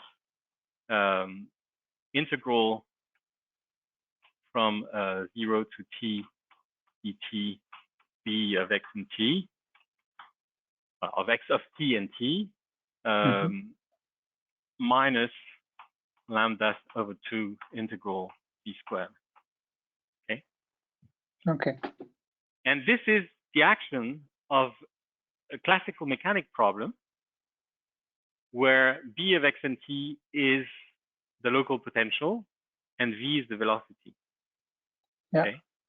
And so if you're looking at the solution at large beta, or if you think of this problem as a kind of quantum mechanics problem, and this would be a Feynman representation of the problem, then you look at the stationary phase approximation in the semi-classical limit, or in the statistical mechanics language, you look for the optimum path, the optimal path, and then what you see is that you're going to take the functional derivative of that as a function of x, and you'll find the Hamilton-Jacobi equation. Okay, nice. Thank you.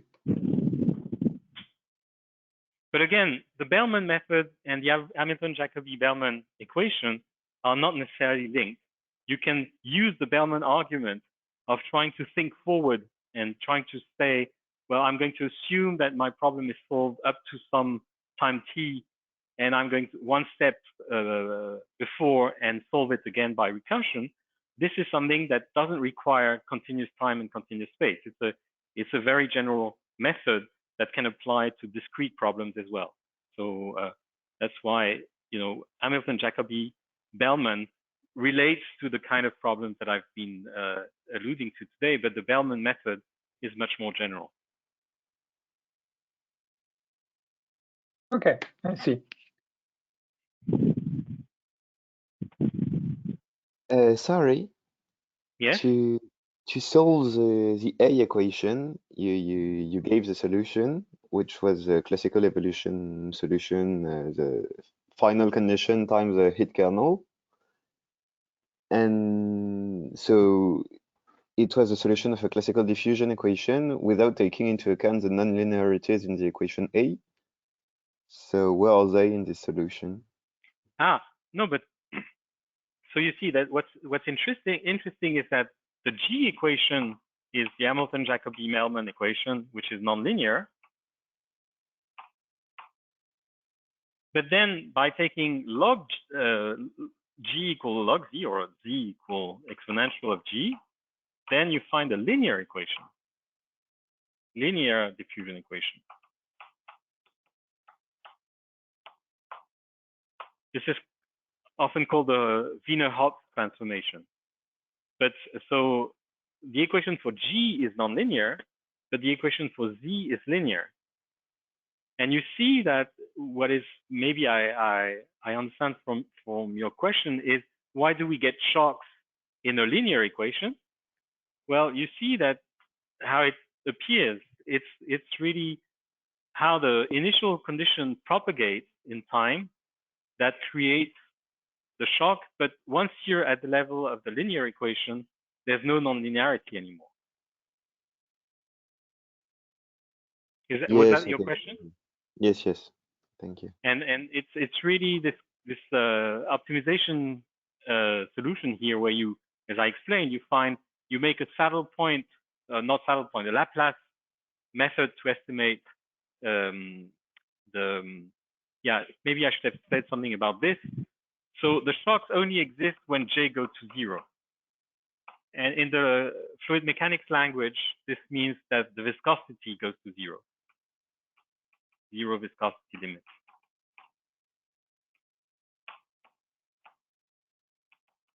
But if J is small but not 0, the shocks are going to be smoothed out. And this is well known also in fluid mechanics, where instead of having a velocity field that is actually discontinuous, it's rounded. If you zoom on the shock itself, there's a structure that is continuous actually. So when J is very small but not 0, instead of having, you know, real shocks like this, then if you zoom in, it's actually rounded like this a little bit, and the width of this rounding is proportional to J.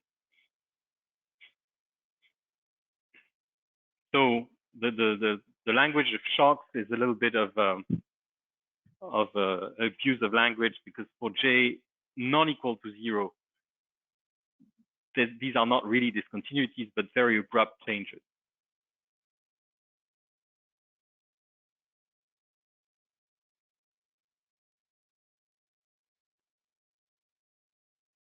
So today was a little technical. I'm sorry for the maybe my long or not very clear explanation. I hope that it was clear enough and that you can reconstruct it. But I wanted to speak about this because I think that these graphical methods, you'll see, I'm going to use graphical methods again later in the lecture. And I think that, you know, to think about a problem using graphical tools is very important to form intuition. So in this case, when you do this graphical construction, you see something, you see very clearly the existence of shocks, which come when this geometrical problem acquires two solutions. So that's why I really wanted to tell you about this method.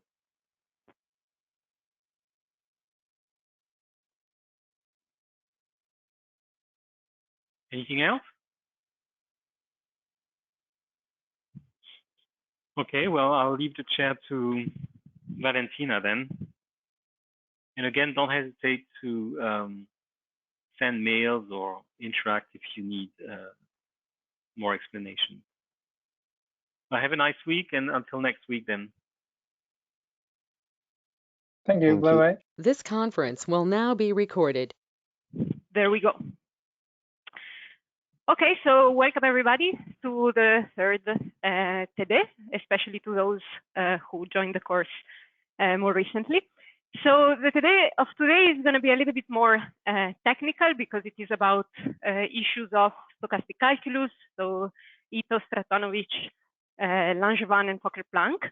And I guess we will not cover everything that is in the file that I sent you. In particular, we will not cover, I think, the derivation of the Fokker-Planck equation for multiplicative noise. So I will give you the solutions for that, and then we will go back to this in the TD 7 in a few weeks. But I will just give you an example at the end of this TD of what these different prescriptions for stochastic calculus imply for these Fokker-Planck equations. And in particular, we will discuss the difference in the stationary solutions that we get for these equations, depending on whether we choose Ito versus Stratonovich prescriptions for stochastic calculus. And so let me just to introduce what is the topic of today, let me just recall something that has been already discussed in the previous lectures, which is Langevin equations. So we saw several examples already of this type of equations. So I wrote it in here in the most general form for, let's say, a one-dimensional problem. So this is a stochastic differential equations where you have this stochastics because you have the noise term, of course, which in general can be multiplied by some generic function that is itself a function of your stochastic process. And when this function is non-trivial, so when this is not a constant, then we talk about multiplicative noise. And an example of multiplicative noise was given in lecture 2 or 3, where it was discussed this problem of independent multiplicative growth. And if you remember, the equation was looking like this. So it's very similar to what you saw in the homework number 3, where indeed the noise is multiplicative, and it was also, this equation was solved through a change of variables using Stratonovich. That was essentially the logarithm. So if you remember, we took the log of Zi divided by the average over all the Zi, and we called this variable u. And if you do this change of variables, then you go back to one equation in which the noise is additive and no longer multiplicative. And somehow this, the reason why I'm putting this in the most general form is that the things that we are going to discuss today, so the difference between Stratonovich and Ito prescriptions for stochastic calculus, are particularly important whenever we have this type of structure in the noise. And we will see that important differences will arise when we look, when we go from the Langevin equation to the so-called Fokker-Planck equations, which is an equation in which essentially what you do is to average over all these different trajectories for your process, which correspond to different realizations of your noise. And you write down an equation for the probability that your process is at a given point or configuration X at time t, given that you started from some position x0 at time t equal to 0. Sorry, I think you have to move the camera a little bit. Yes, exactly. So I guess what's on the left, we don't need it anymore. Okay, so today I would like to start with a little bit of theory. So I will discuss a little bit what is the distribution of this noise, what is the limit in which issues arise, and how do we solve these issues by choosing, in a sense, prescriptions for our stochastic calculus. And I will give a summary of what are the main things that one has to remember when doing calculations, either with the Ito prescription or with the Stratonovich prescription.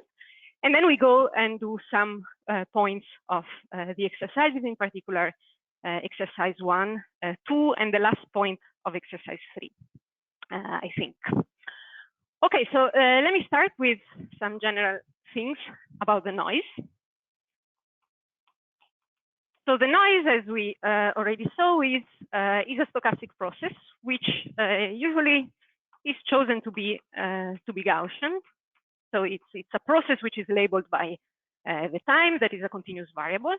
And it is Gaussian in the sense that we assume that in order to characterize its distribution, we only need to specify what are the first 2 moments for this process. So usually we take the average, which is equal to 0 for any time.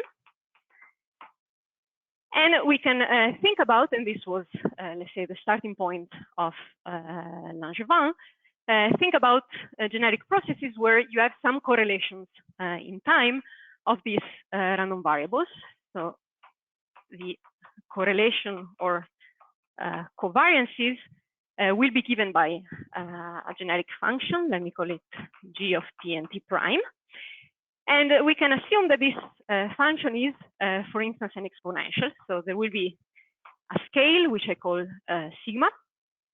So this is essentially a generalized variance. So that's why I have this scale sigma. And then I put an exponential. So let me write it like this, 1 over 2 tau c. And then I put e to the minus t prime divided by 2 tau c. And what this means is that there is a typical time scale, which is the correlation time, tau c, that controls how much indeed the noise is correlated over time. So this is a function which, if I put t minus t prime, and this is g, it decays exponentially over a certain correlation length or correlation time, tau c. And what this means essentially is that as soon as you go beyond these timescales, then you can more or less assume that the noise at your 2 times are roughly uncorrelated. Whereas if you look at time differences which are smaller or of the order of tau c, you feel that this correlation is there. Okay, now let me before. Yes. I think there is the 2 in the exponential is not in the, shouldn't be here, right? I mean, in the TD, we divide only by tau c and not 2 tau c. Okay, and it's not very important, but just so we are on the same page. Yeah, I want it to be normalized, so I think it should be. If you put a 2, it should be everywhere.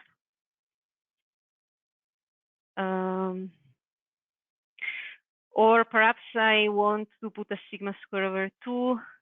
Yeah, so in what I'm gonna do in the following, let me put maybe the 2 in both, so that if I integrate overall positive times, I get 1 times sigma square. Okay. And then I will check with it today that everything is consistent. But that's a good point. Let me write it down. Okay. Anyway, what is one thing that we should remember already from here? So that was stressed today as well. So this thing is that when you ask what is the typical value, so how big is roughly the noise, so you can look at correlations at equal time, and the typical value of the noise will go like the square root of this equal time correlation. So the idea is that roughly eta typical has a scaling at each time, which is of the order of sigma divided by this square root of tau c. Yes, you're right. So if I do this, I should, it's sigma or sigma over square root of 2, depending on whether you put the 2 or not. So I will make sure that in the final version of the today, all the factors of 2 are in the right place. But the important thing that one has to remember is this factor of 1 over square root of tau c. And why is this important now? Well, it is important because what we want to do in practical applications is to take the limit of white noise, where essentially this correlation time goes to 0. So now let me try to see where I can write. Nope.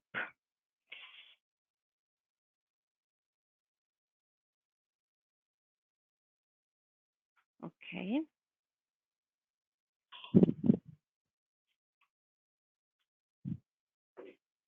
And this is the limit of white noise, of course.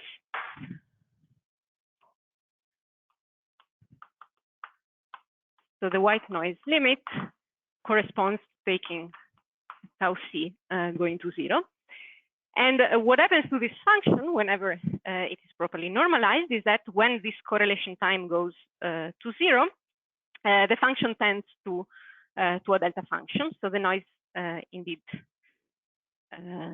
becomes uncorrelated. So you have the g of t prime in this limit goes to sigma square delta of t minus t prime. Okay, now this is the limit that one would like to take, but of course this limit is a little bit problematic. So one has to be careful when considering white noise. And there are 2 sources that makes this limit, let's say, not innocent. So the first thing is that, as you see from what I just wrote, that you don't see, but from this, let me try to de-zoom. Sorry about this, I have to. Okay, let me rewrite it. So the first problem is that, as I said, the typical value of the noise goes like 1 over square root of tau c. So when you take tau c going to 0, this function is essentially becoming very singular. It's diverging. It is not continuous. And this is a problem in particular when you want to look at differential equations and differential calculus. And the idea, so I will say it a little bit roughly in here, and then we go into more detail. But the basic idea is that when you do differential calculus,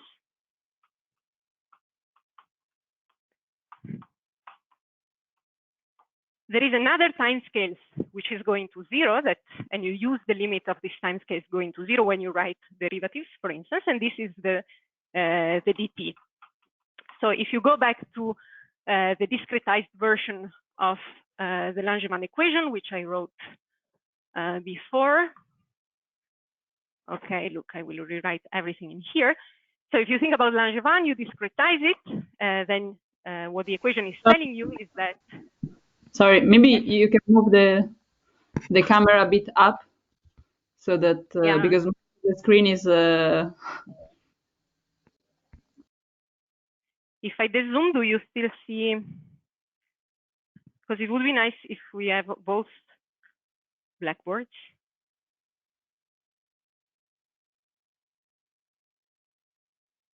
But then I'm afraid that it's too small.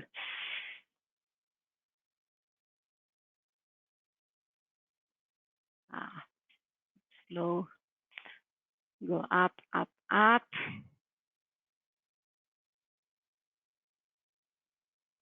This works.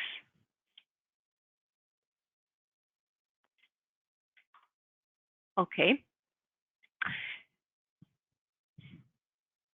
So the idea is more or less the following. So as you see in here, what I can do when I have this differential equation is essentially to discretize time. So I take slices with a width which is of the order of this delta t in here.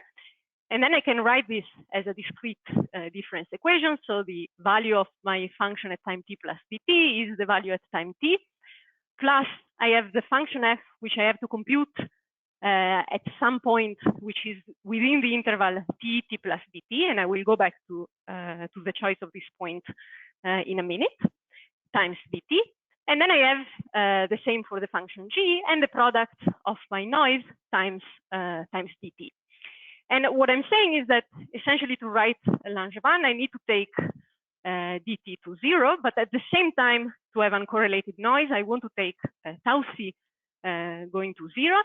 And this means that I have to specify how does this product somehow behave whenever I look at these two limits together.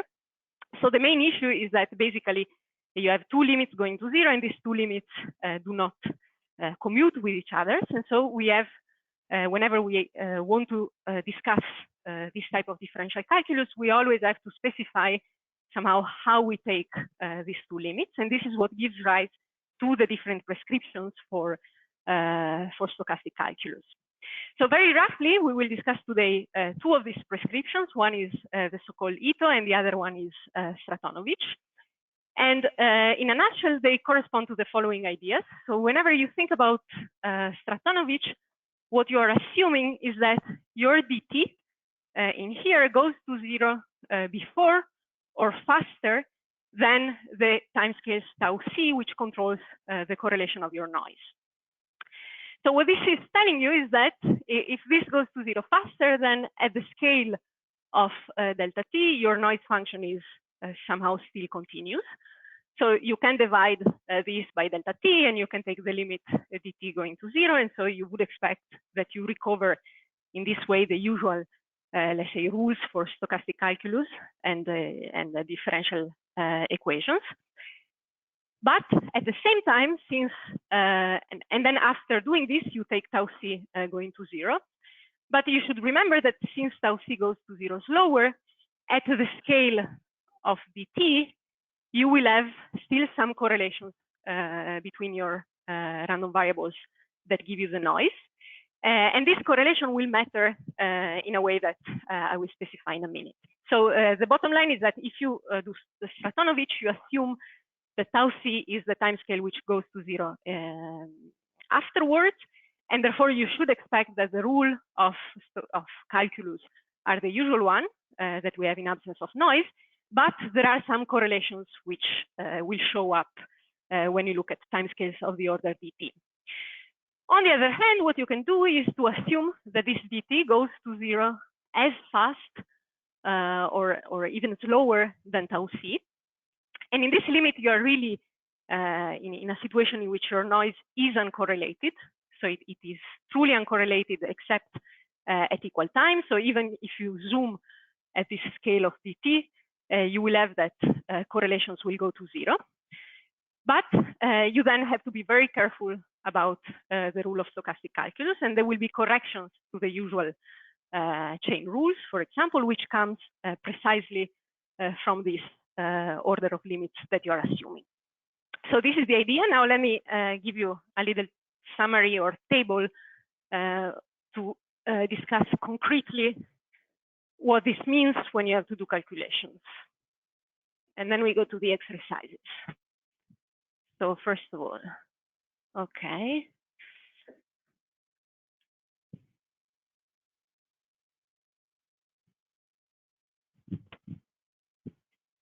So I'm sure that you will have this discussed in some other courses, in particular if you will follow the advanced statistical physics course. This will be discussed towards the end. So what I would like to do today is to give some, let's say, operative summary, which is a condensate of the main things, the main differences that one has to remember. Okay, so we have Stratonovich on one side, and then we have Ito.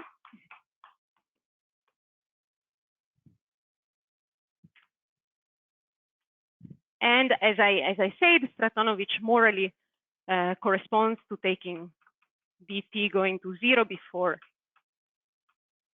tau c going to 0, and Ito corresponds to the opposite, or if you want, dt tau c both go to 0 with some scaling. Okay. And what are the main differences that you find? So as I mentioned, there should be a difference when you look at correlations, in particular at correlations at equal times, or let's say over time scales which are of the order of this dt that you want to send to 0. So this is equal time correlations.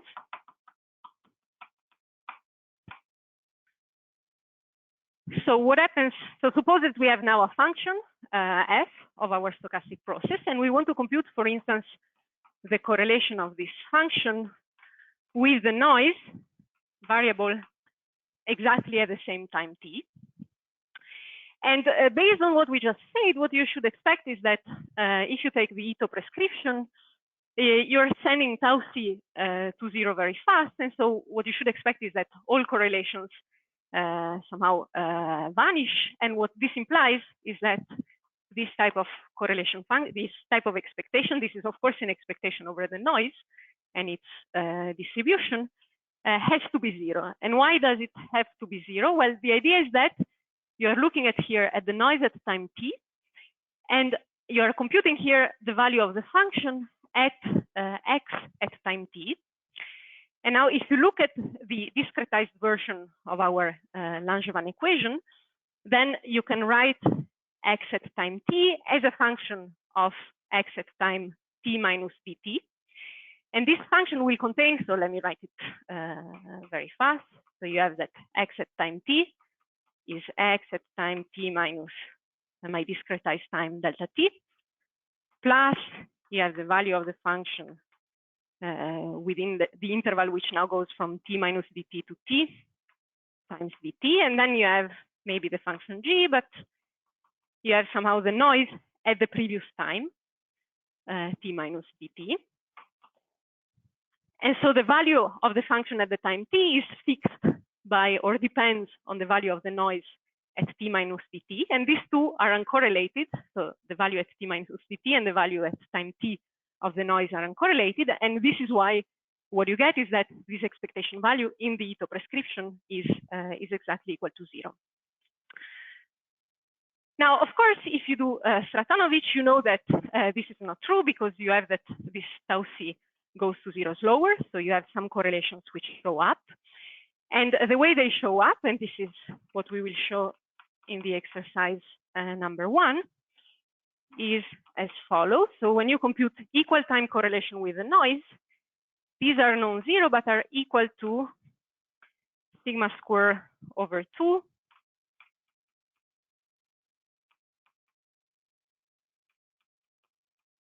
times the expectation. So I hope that you see this.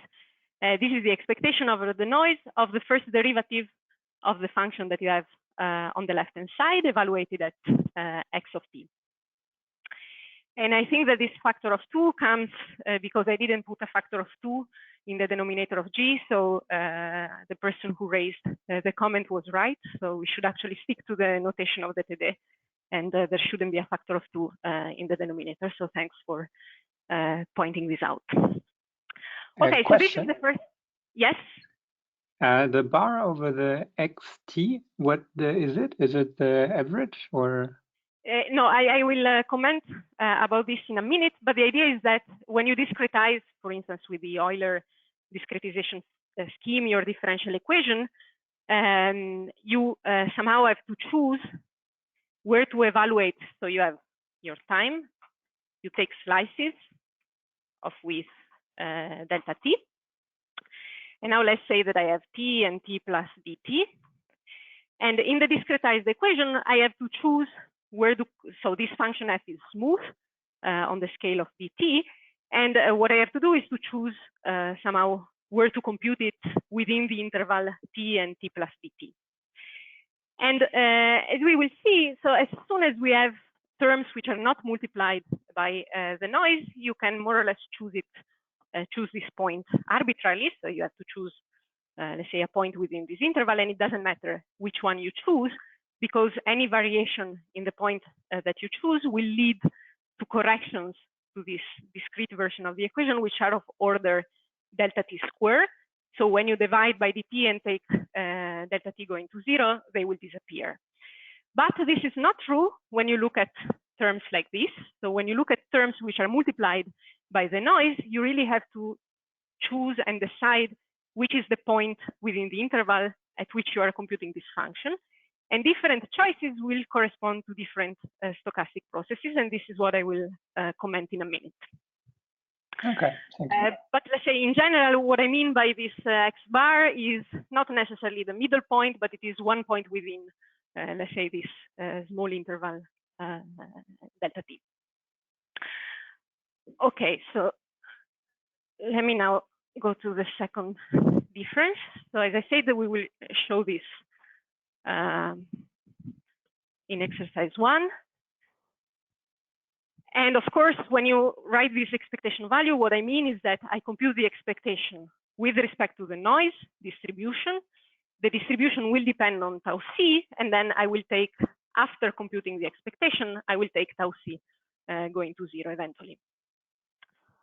Okay, these are correlations. Now let's go to differential calculus, and there is in particular one thing that one has to remember, that is about the chain rule for differential calculus. So based on what we said before, if you use this Stratonovich prescription, then anytime you divide by dt and take dt going to 0, you're assuming that tau c is finite. And so you have a function eta which is somehow continuous over this small time interval. And so you know that you have no singularities that appear in your discrete differential equations. And so you can take safely the limit dt going to 0 and recover, for instance, the usual derivatives.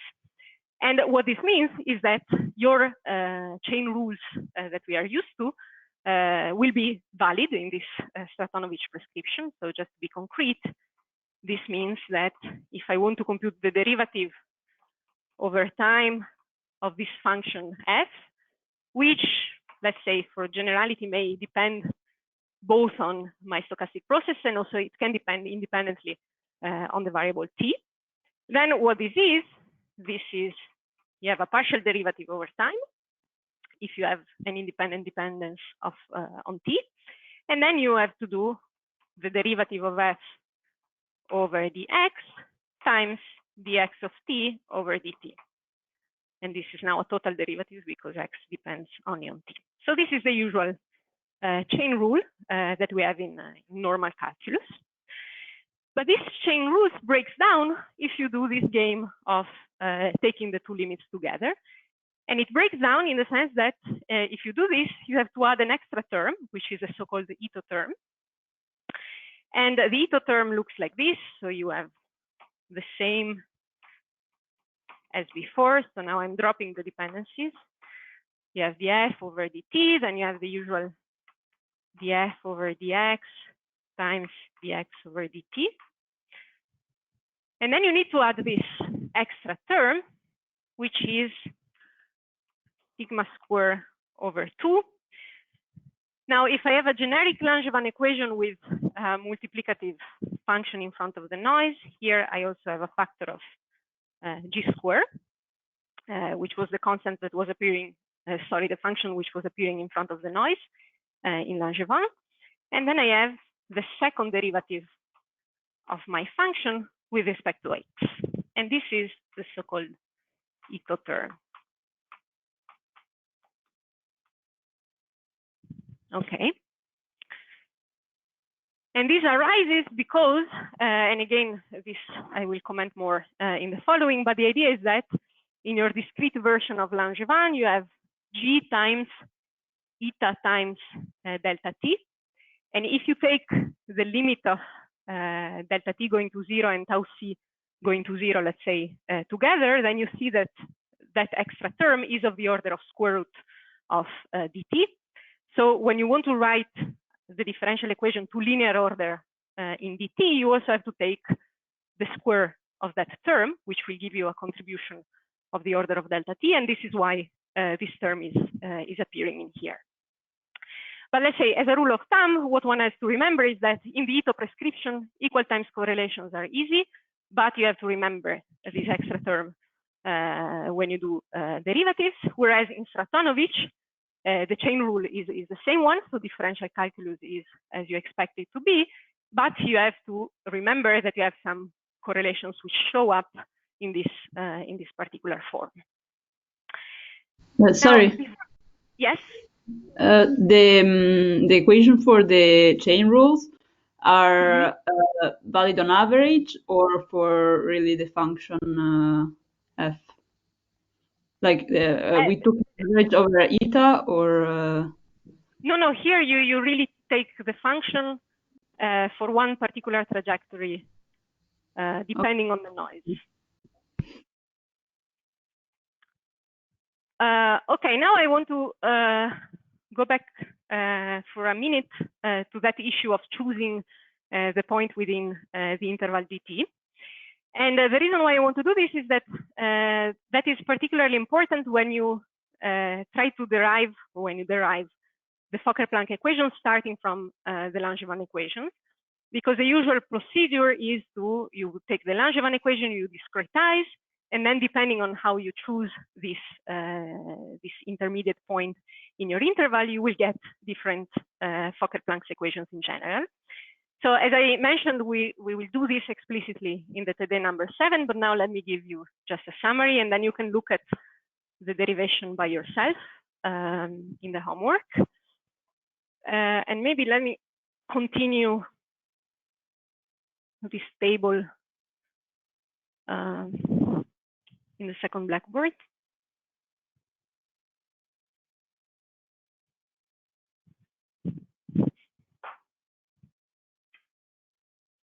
Okay, so now we discuss discretization. This is important, of course, if you want to solve Langevin equations on the computer. The only way to do this is to discretize and then solve the equation for a finite dt.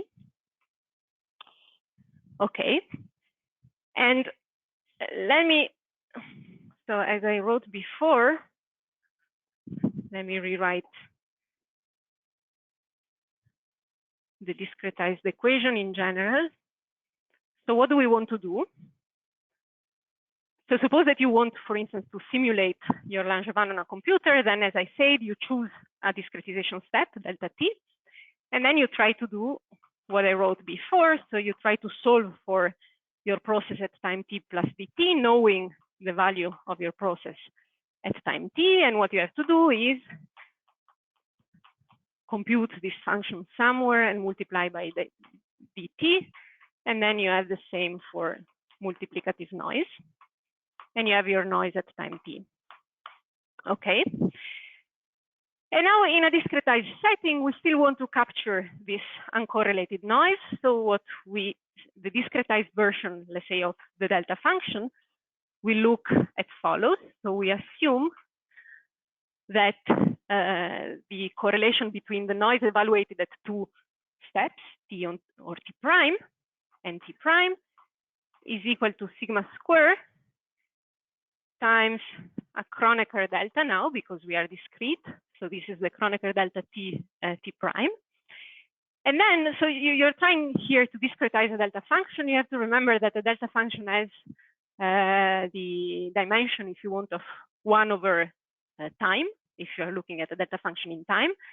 And so in the discretized setting, the way you implement it is by dividing, let's say, your correlation function by the small interval dt that you're looking at, which gives you back this thing that the typical value of the noise is of order of 1 over square root of something that you want to send to 0. Now, I hope that the comment I'm going to do now is not too confusing, but somehow remember what I said about taking the order of limits. So once we write the equation in this way, somehow what we are already assuming is that tau c is going to 0, meaning that we can really write down this correlation function as a delta function in the discrete setting. And your delta t instead is remaining finite, at least when I write this finite difference equation. So it looks like I'm already implementing in here the Ito prescription, but there is a way to recover within this discretized setting the Stratonovich rule. And this comes by choosing appropriately the point in which I evaluate the function g in this right-hand side. And I want to choose it in such a way that when I do the Ito choice, I recover that the equal time correlations are 0, as I wrote up there in the continuum. Whereas I want a choice of this point such that when I go to the continuous limit, I get an equal time correlation which is non-zero. And the way this problem is solved is the following. So if you do Ito, then that's easy. You can just choose the point where to compute these functions f and g as the, let's say, marginal point of your interval dt. So remember, we have t plus dt. So whenever you do Ito, you choose to compute those functions exactly at this time t, which is the beginning of your interval. And then you get an equation which is very easy to solve, because whatever you have on the right-hand side just depends on the value of your function at a given time t. And so recursively, you get the value of the function at the next time simply by computing directly the right-hand side. Now, when you want to do Stratonovich, you have to do something else, meaning that you have to choose now this point to be what maybe this notation suggests, which is the middle point in the interval. So this means that you are somehow here when you do Stratonovich, whereas this is Ito. And this is a trick, so you can solve this explicitly. You discretize, you assume this choice. First of all, you can notice that then solving your equation numerically is a little bit more complicated, because you have x of t plus dt, which appears both on the right-hand side and on the left-hand side. So you have a nonlinear equation that you have to solve for x of t plus dt. But then you can really check going through the discretization that if you look now at equal time correlation functions with the noise, you get that the value of those correlation is non-zero, exactly as we want it to be in the continuous limit. So maybe we will do this at the end if we have time. But somehow this is a step that is necessary if we want to go through the solution to exercise 3. because it is necessary when you want to derive your Fokker-Planck equation from the Langevin equation. So you will see that this goes through, indeed, discretizing your stochastic process. And these two different prescriptions for discretization will give rise to two different forms of your Fokker-Planck equations that are the following. So let me start from let me start from Ito. And let me define a quantity dx. You can still see. So I define dx to be sigma square over 2 times g square of x. Okay. Again, this is what appears in front of the noise in my Langevin equation. And with this notation, what you get, if you look at Fokker-Planck equation, is in the Ito prescription is the following. So this is an equation for, as I said before, the probability that your process takes value x at a given time t. It is a differential equation, so you have dp over dt. That will be equal to minus the derivative over x of f times p. F is what appears in the Langevin equation, plus, I hope that I can squeeze everything in here, plus the second derivative over x of d, which I just defined, which depends on x, times p. Okay. So this is Fokker-Planck in the Ito prescription. Now, what happens when you look at the Stratonovich prescription? Well, what happens is that you will get a term which comes from the noise, because of course, this d here, as you recognize, comes from taking variances of the noise, which has a slightly different form, so which looks like this. So I still have dp over dt. I have minus the, let's say, term which depends on that is unchanged. But instead here, I have to take d over dx of what? Of square root of d times d over dx of square root of d times p. So there is a structure that is a little bit more symmetric. You split d into its square root, and you have one term which is inside the derivative and one which is outside. And having two different equations corresponds to two different processes. So this comes from here, this comes from here. And as we will see at with the exercise number 3, these processes are really different. So if, for instance, if you ask what is the stationary state that you get in the long time limit, the stationary state will look different depending on whether you choose to describe your process with Ito or with the Stratonovich rules. In general, of course, there is one case where nothing changes. So can anybody guess what is this case? Where these two equations becomes the same? When g doesn't depend on x. Exactly. So when you have noise which is not multiplicative, or if you want, when g is just a constant that you can absorb into the variance of the noise, then these two equations become exactly the same. So the bottom line is that you have to be careful about your choice of discretization and prescription of calculus, basically whenever you have multiplicative noise. When you have additive noise, you're at the level of the Fokker-Planck, nothing changes, and you can you get an equation which is the same. Okay, so this is a little bit of a crash course or summary. And what we are going to do now, as I said, is first of all, with exercise 1, we want to show explicitly this expression for the correlation function with Stratonovich. Then exercise 2, so the idea is to go back to this problem of multiplicative growth that was discussed in the lecture. And if you remember, there it was discussed in the Stratonovich prescription. So I just wanted to sketch what changes if you instead look at the Ito prescription, and things change because in that case the noise was multiplicative. So G was just linear in X. And then in the last part, we will see, we will compute for that particular problem the stationary state in both prescription to see that that it changes, if we have time. Okay, so let's start with the first exercise, which is a little bit of functional calculus, which I think is good to see at least once.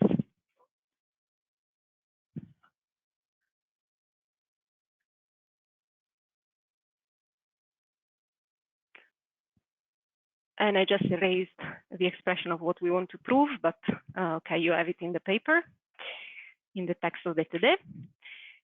So the idea is to show that correlation, but before we are going to show an intermediate expression that is the equation 22.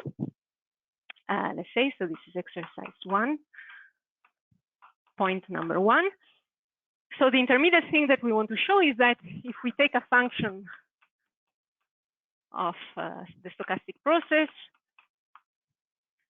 and its correlation with the noise, we can write this as an integral over some time t. Then I have this function g, which is the correlation that I introduced before, evaluated at t and t prime. And then I have the expectation value of the functional derivative of my function f with respect to the noise at the time t prime that I am integrating on.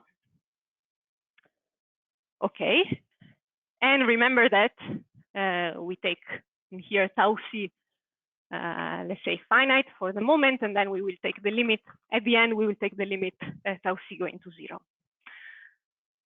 Okay, now first of all, what is the expectation value in here? So the expectation value is an expectation with respect to this stochastic process. So it is a functional integral. So if anybody, if there is somebody who has not seen functional integrals, I think this is actually very easy. Is the continuous limit of discrete calculus when you have many variables.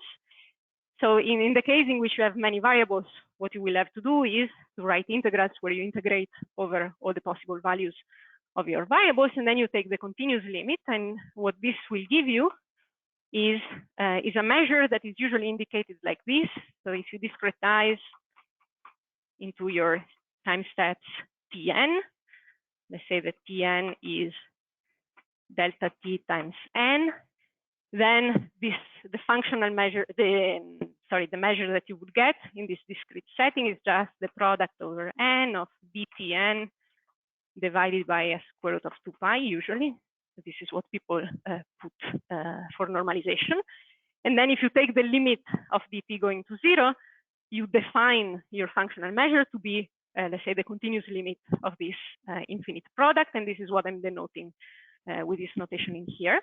So if anybody has questions, this is something that we can discuss in the question and answer file. There are also some questions from the previous year on this point, so we can go back to that.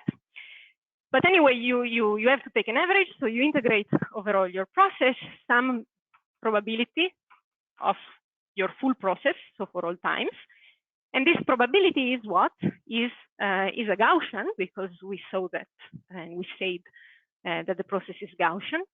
So this P of eta is what? It will be 1 over some normalization of a Gaussian factor, which is e to the minus 1/2 integral over 2 times dt prime of the variables eta of t.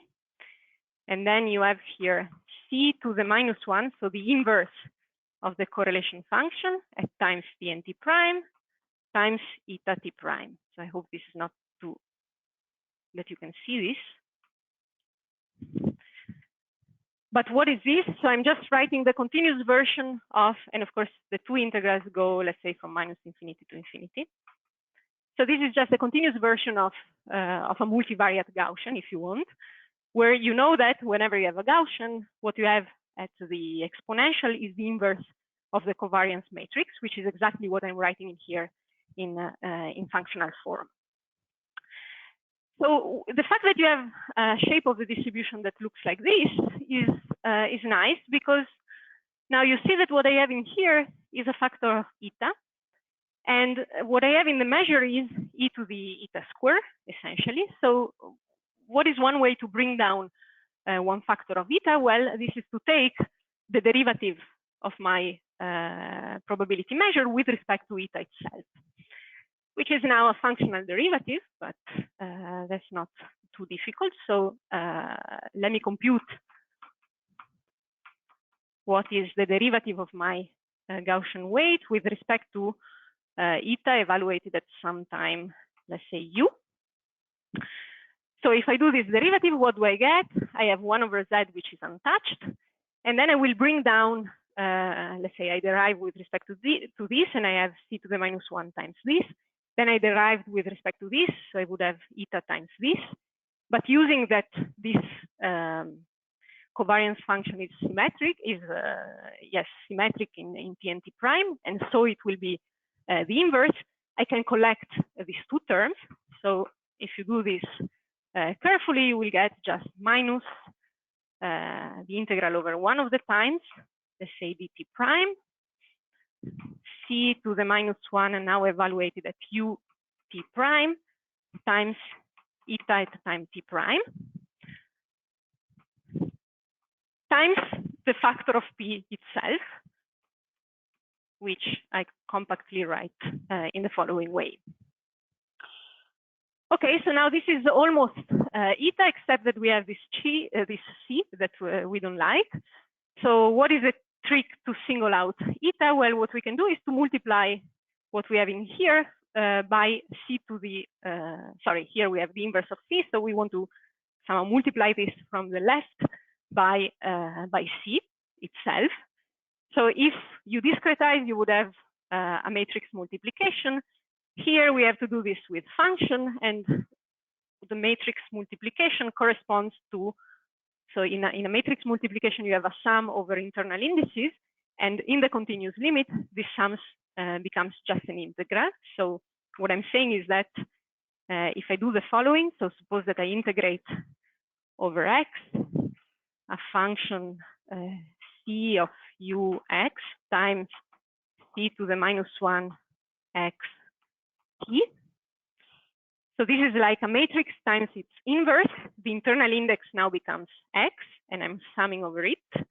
And what I should get out of this is the identity matrix if I am looking at the discrete formalism. And in the continuous limit, what this will give me is just a delta of u minus t. Okay. So I want to do this in here. So what I do is I multiply by c of t and u, and then I integrate over u. And so if I do this, this is a little bit lengthy, but it is not difficult. So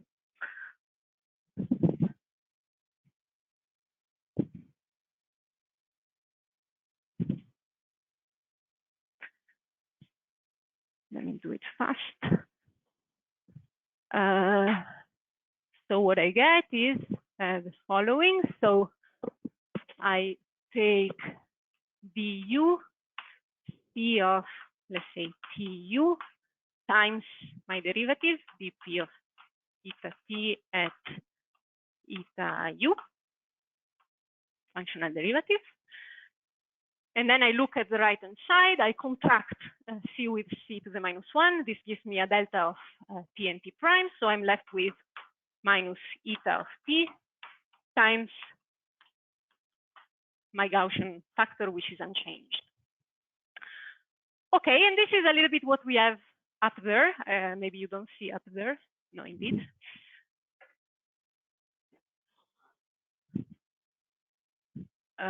Yes. So you see that up there, we have the expectation value of f times eta, and this is what is the integral of f times eta times p. So what I can do is to write this expectation value eta of t, using this expression in here as minus. Now I hope that I don't do mistake, but this is minus. I can take out the integral over u. So I have c of tu. And then I have my functional integral, which is the expectation, times, well, the function f, times this functional derivative of t.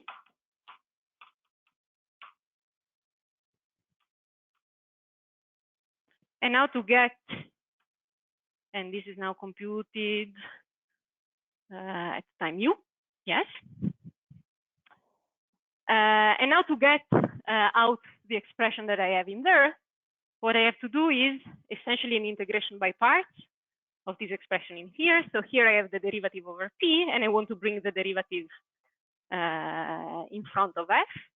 And this integration by parts, so we'll have boundary term which go to 0, basically, because this is a distribution that has to decay at infinity in some sense. And so those boundary terms cancel. This minus cancels because of the formula of integration by parts.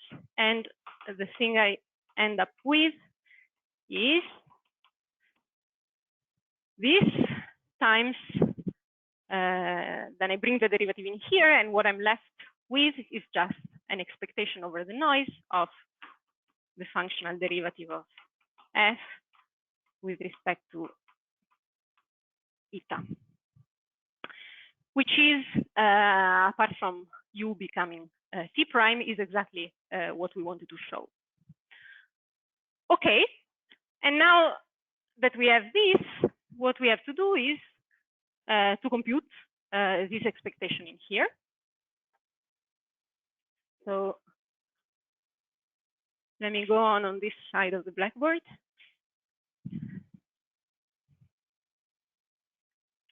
And to compute that expectation, we first have to compute the functional derivative. And to compute the functional derivative, we use what we know about our stochastic process, namely that it satisfies a Langevin equation. And now I take it with additive noise for simplicity. Okay, so where are we?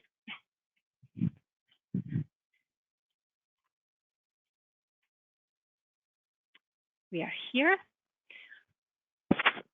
Okay, so what is this functional derivative?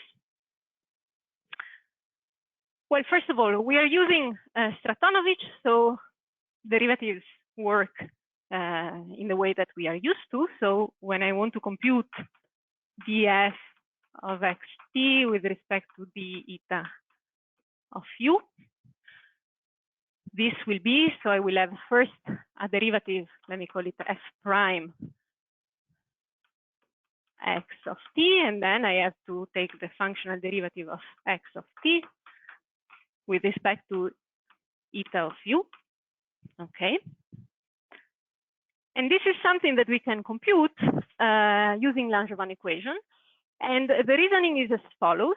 So if you see in here, we want to integrate this object against this correlation function. And this correlation function has this exponential form. It decays exponentially over this tau c. And eventually, we want to take tau c going to 0. So what this is telling you is that what will matter in this integral are only times t, or actually times u, which are sufficiently close to t. So that those are the values of times where this correlation function will be essentially non-zero. So what we can do, so you see that we have t and u in here. This term in here selects times u, which are close to t. And then we have to compute the derivative of x with respect to the noise at time u. And we can assume that the two times t and u are close because of this argument in here. And therefore, what we can do is to expand this derivative to linear order in t minus u, which is, and see which terms in this expansion will survive once we take the limit tau c going to 0. So what is the way to do this? Well, we take our Langevin equation and we try to expand it to linear order. So let's say that we have a time u and we have a time t and they are close. And then I write x at time t as what? So let me assume that we have a t0 and u is in between. So my Langevin is now of the form f of x plus eta. So if I integrate it, assuming that this time difference is small, I will have x at time t0 plus the function at some point within the interval. But now I'm looking at an interval which I assume to be small. This function will be smooth inside the interval, so I can approximate this, the value of this function as the value of f at the point t. So whatever choice I make within of points within this interval, I would get differences which are of order of t minus t0 to the power of 2. So I can neglect them at this level. So let me do this and then we see if we agree. So I have this. And then I have the linear noise. Now for the noise, I cannot assume this argument of continuity because the noise will eventually become a function which is non-smooth. But I can simply integrate it formally from t0 to t. And I get something like this. Okay. And now what I do, well, I take the functional derivative with respect to the noise at some time u, which is close to t. And I get the dx over d eta u. This is not in there. Here I have a dependence, so I will have f prime of x of t times the derivative of x of t in d eta u.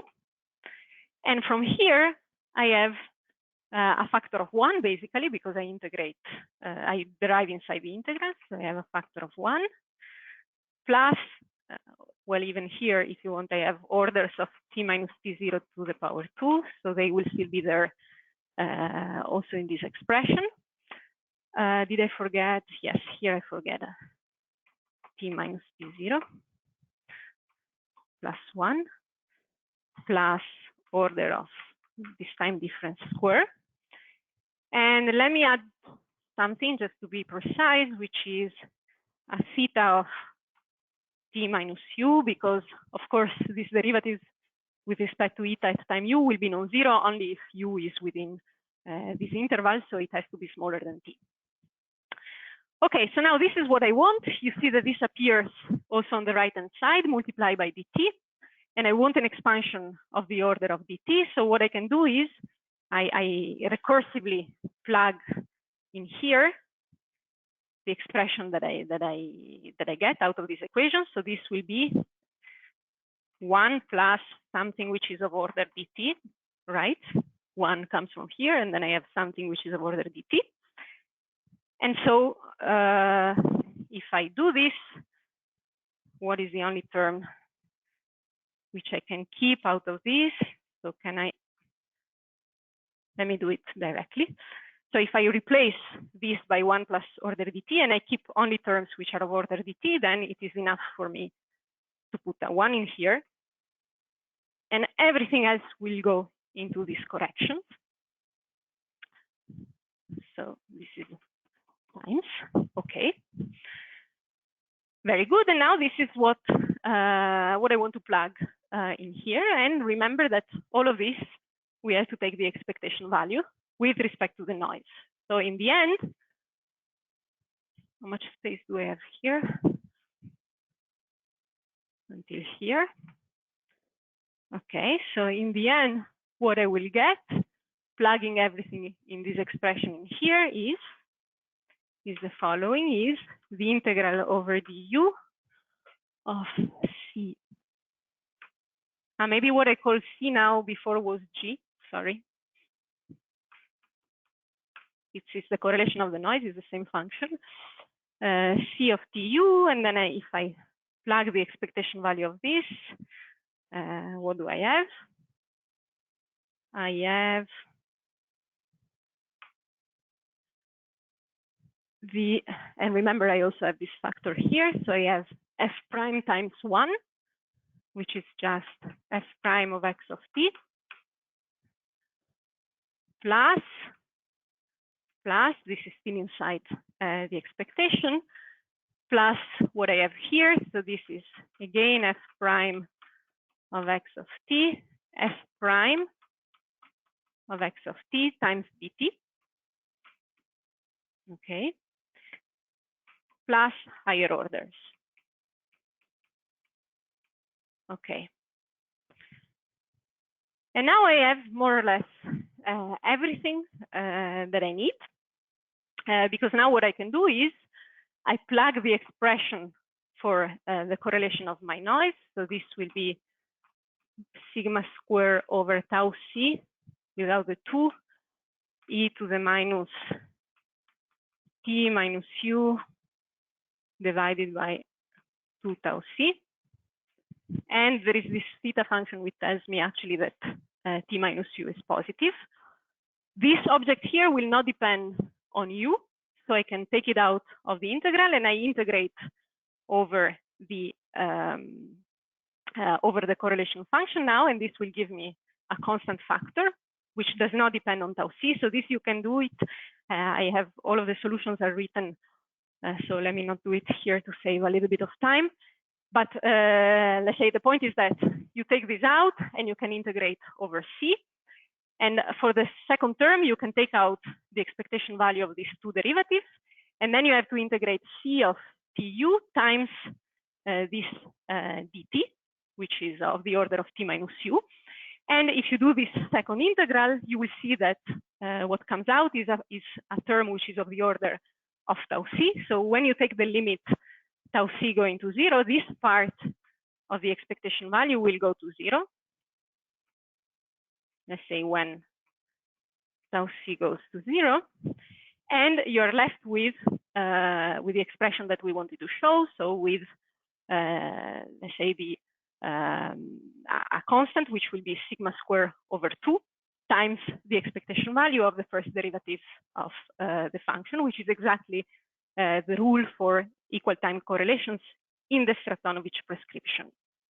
So I didn't do all of the calculations in detail, but let's say what remains to be done are integrals of these exponential functions, and these are quite easy to do. So I hope the idea is clear. Otherwise, just stop me and I can do them more in detail.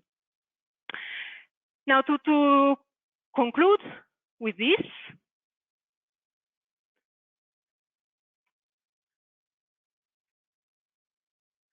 let me just do the point number 3. Maybe I have just one question. When you use Sure. the Langevin equation, you don't have this function g anymore. You don't have the function g anymore that was multiplied by the noise. Yes, in here I'm assuming that that we are using additive noise. Okay. In this derivation. You're right. I hope it's specified in the exercise, otherwise tell me and I will correct it.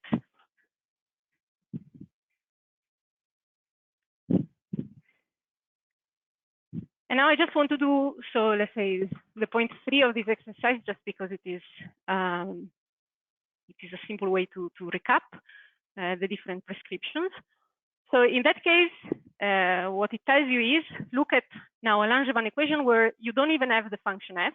So you have dx of t over dt. This is just pure noise, eta of t. And so, as we saw before, x of t will be the integral. Now let me take a t0, t over d tau, eta of tau. And what we want to do, just to check what we said so far, is to compute, for instance, the expectation value of x square of t with the two different prescriptions, so with both Ito and Stratonovich. So now we can do two things. So the first one is, let me assume that I'm using Stratonovich, and let me plug in here the expression for eta. sorry, for x. So this will give me, I will have two factors of x, so two integrals, integral over d tau 1, d tau 2, and then the expectation value of eta of tau 1, eta of tau 2, which is what we defined to be C or G. I don't know, let's say G. No, C, like before. This is C of tau 1, tau 2. So this is the exponential function that we wrote before. So I can plug the exponential. I can do these two integrations. And if you do this, again, exercise in computing integrals of the exponentials, what you get out of this should be a factor of sigma squared times t. So this you can do, of course, computing this expectation value for a finite tau c and then taking tau c going to 0. But now let's just to fix the ideas, let's try to rederive this result, playing a little bit with Ito versus Stratonovich. And the way to do this is, let me not compute the expectation of x squared, but let me compute the expectation of the derivative of x squared, and then I will integrate it over time. And now to compute the expectation of the derivative of x squared, I have to decide which are the prescriptions that I use, because the derivative changes. So in the Ito case,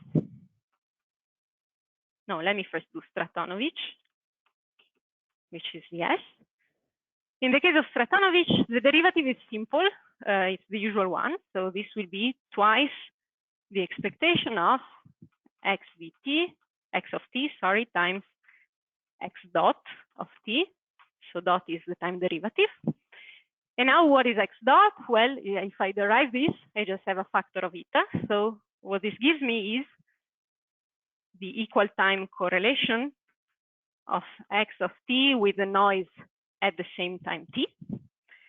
And using the rule of correlations that we just derived, this is what? This is sigma squared over 2 times the expectation of the derivative of the function f. Now my function capital F is just x, so its derivative is 1. So you see that what I get out of this is just a factor of sigma squared, which is good because this is the derivative of what I wanted to compute. And now it's constant, so I can integrate over time, and I get this result in here.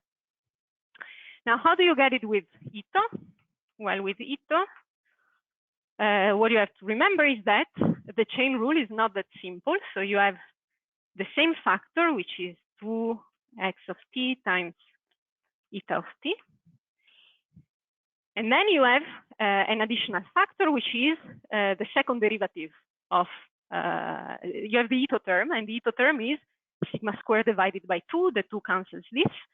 And then I have indeed the second derivative of the function of which I want to compute the chain rule. And the second derivative is again equal to, well, it's equal to 2 because I have to rederive this by x.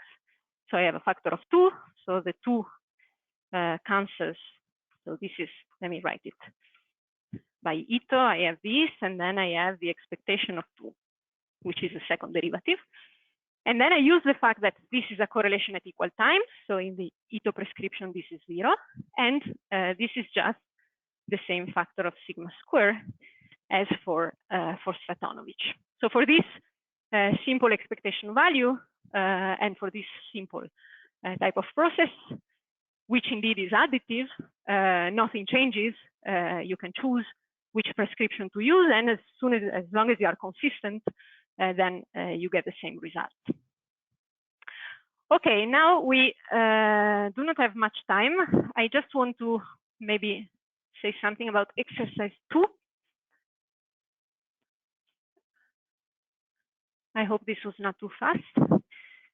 But exercise 2 will be fast because it is basically stuff that was discussed already in the lecture number 3 last time.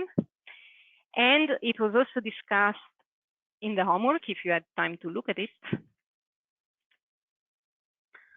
I just want to stress one difference between Ito and Stratonovich for or how the difference between it and Satanovich shows up concretely when you have multiplicative processes. I'm sorry, what is this mean value of 2? You asked me to move the screen. Sorry if I asked you to repeat, but the microphone is really bad. Yes, sorry. What is the mean value of 2? Just on the upper board? Yes, no, sorry. I just I unmuted myself. Okay. I just meant yes. It's I was writing down pedantically the Ito term. So if you have a function f, you see here, yes. If you have a function f, remember that the Ito term, so the term that you have to add to your chain rule, was of the form sigma squared divided by 2. Eventually, you have g square of x if you have a multiplicative factor, but this was not the case in here. And then you had to compute the expectation value of the first derivative of the function, right? And in here, the function of which, so the function that, sorry, did I forget one derivative in here? Wait a minute.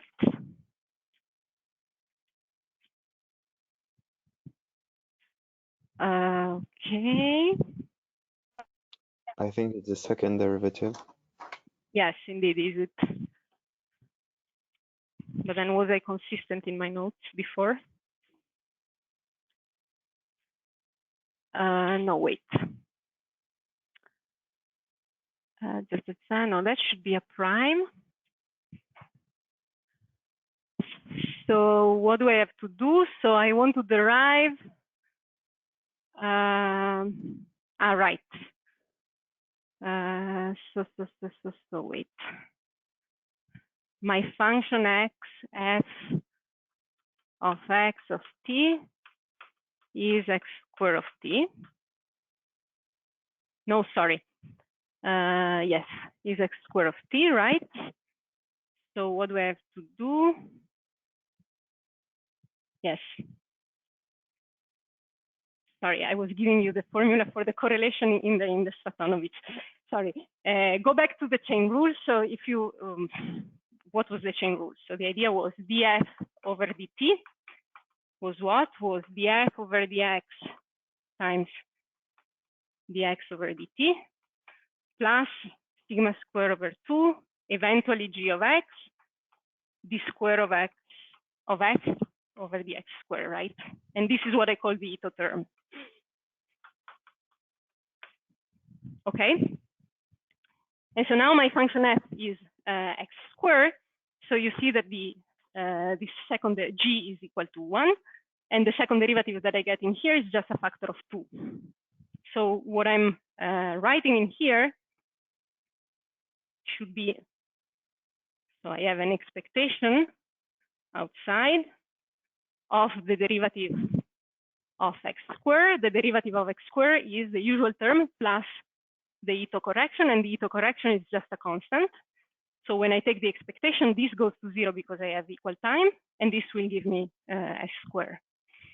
So before I was just bringing the expectation inside and splitting it in this way. Yes, okay. Yes, of course. And of course, this is 2. Okay. Okay. Thanks for this. So, okay, let me just maybe comment and then we stop. And the point number 3, we do it next time, or I will summarize it very briefly. But the idea of the point number 2 is to look at the process similar to you remember in the lecture, we had dz over dt. So now I call it S because I have only one, let's say, Ct of which I want to describe the growth. And my equation is ds over dt equal to mu. So this was called M in the lecture, S of t plus multiplicative noise, which is now just linear. So it's S of t itself times the noise. Okay. And so in the lecture, this was an equation. Lecture 3, this was of the form d z I dt equal to basically the same thing. Now we take only one value of I. And I just wanted to point it out that whatever was discussed in there was in the Stratonovich prescription.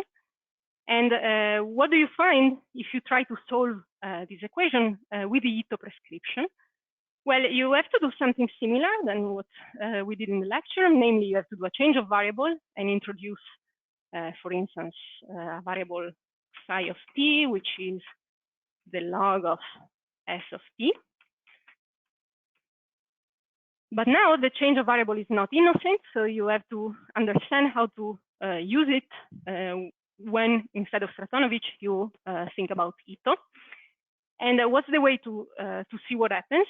Well, what I can do is to compute the time evolution now of this quantity psi. So let me compute the psi of t over dt. And let me use the Ito rule that I just wrote up there to compute this derivative. So what would this give me? So I don't have explicit dependence on t, so I just have to derive with respect to the argument. So I have the usual term which I get deriving with respect to s. So this will give me 1 over s of t times ds of t over dt, which is what behaves in this way. And then I have the Ito term that I wouldn't have in the Stratonovich prescription. And the Ito term is, as we saw, sigma square over 2. Now I have a function g, which is non-zero. So what is my g here? It's just s. So I have a factor of s squared in here. And then I have the second derivative, and the second derivative is minus 1 over s squared. So this is minus this divided by s squared of t. And this is a term that we didn't have in the lecture because this is precisely the Ito term.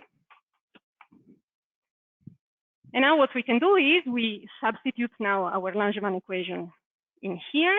And what we get out of this is mu, and the s cancels. Then we have this minus s squared over 2. So we have this constant. And then we have the term from the noise, so the simple noise eta of t. So you see that by making this change of variable, so this is useful as it was for Stratonovich in the sense that you map the problem into a Langevin equation with some linear noise, but with a drift in here that is changed because you are looking at the Ito prescription. So if you were doing Stratonovich, you wouldn't have this extra correction to the drift. But apart from that, the formalism is the same. So now you can integrate this equation that you have in here. So you know that x of t will be, so very briefly, let me write it here.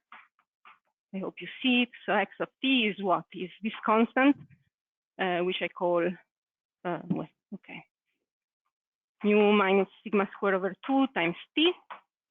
I'm just integrating from 0 to t, plus the integral of the noise from 0 to t in d tau of my eta of tau. And this is essentially a Brownian process. So you can think about the white noise as being the derivative of a Brownian process. So when you integrate over it, this is what mathematicians would call a Wiener process at time t with a drift that is given by this term in here. And so if you re-exponentiate and you go back to your original variable, you have that this will be essentially a log normal, exactly as it was discussed in the lecture. So it's a variable whose logarithm is essentially Gaussian, or it's a generalization in terms of stochastic process. And this is what was called in the lecture the statistical monster, which has these funny properties about it having essentially a distribution which looks like a power law in the tail, but having moments that that we can compute explicitly. And let me just give you a hint on how to compute the moments, and that's the end of this exercise 2. So what you can use, just to do it fast, is the formalism of generation functions for a Gaussian. So what I'm saying here is that at any time t, this variable psi is a Gaussian with an average that is non-zero, that is this mu minus sigma squared over 2 times t, and with fluctuations which have a variance that is sigma squared. Okay. So when I want to compute the moments of this S of t, what I have to do is I want to compute the expectation value of S to the power n at a certain given time t. And this is what? This is the expectation value of e to the n times the log of S of t, which is the variable which I know to be Gaussian.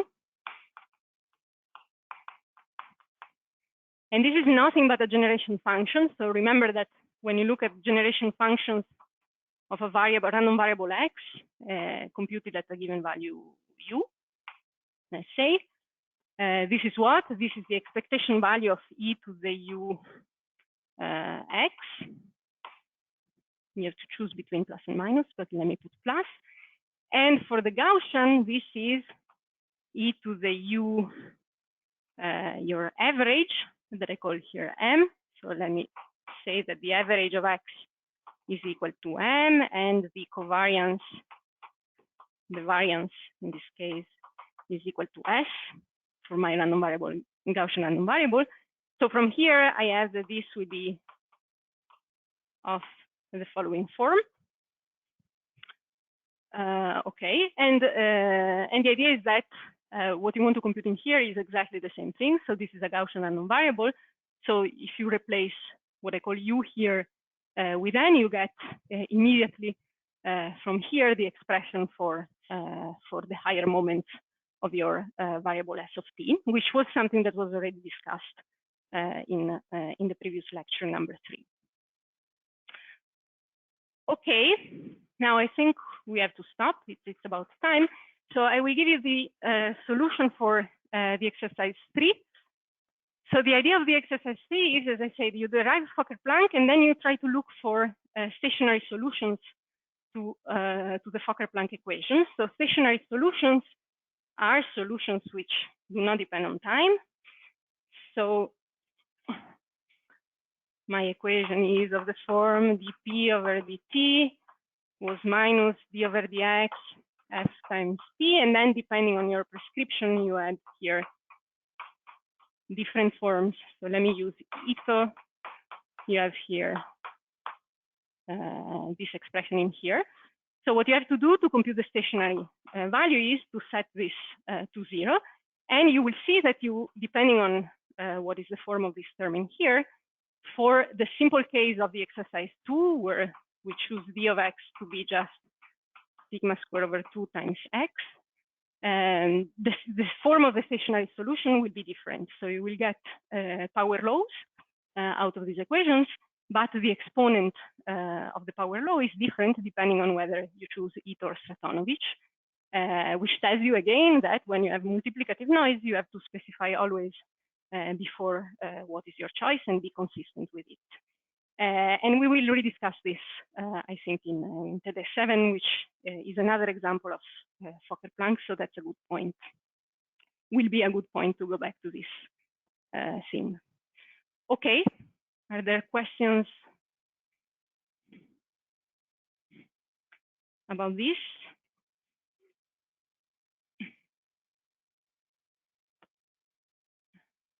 If not, let me stop the registration.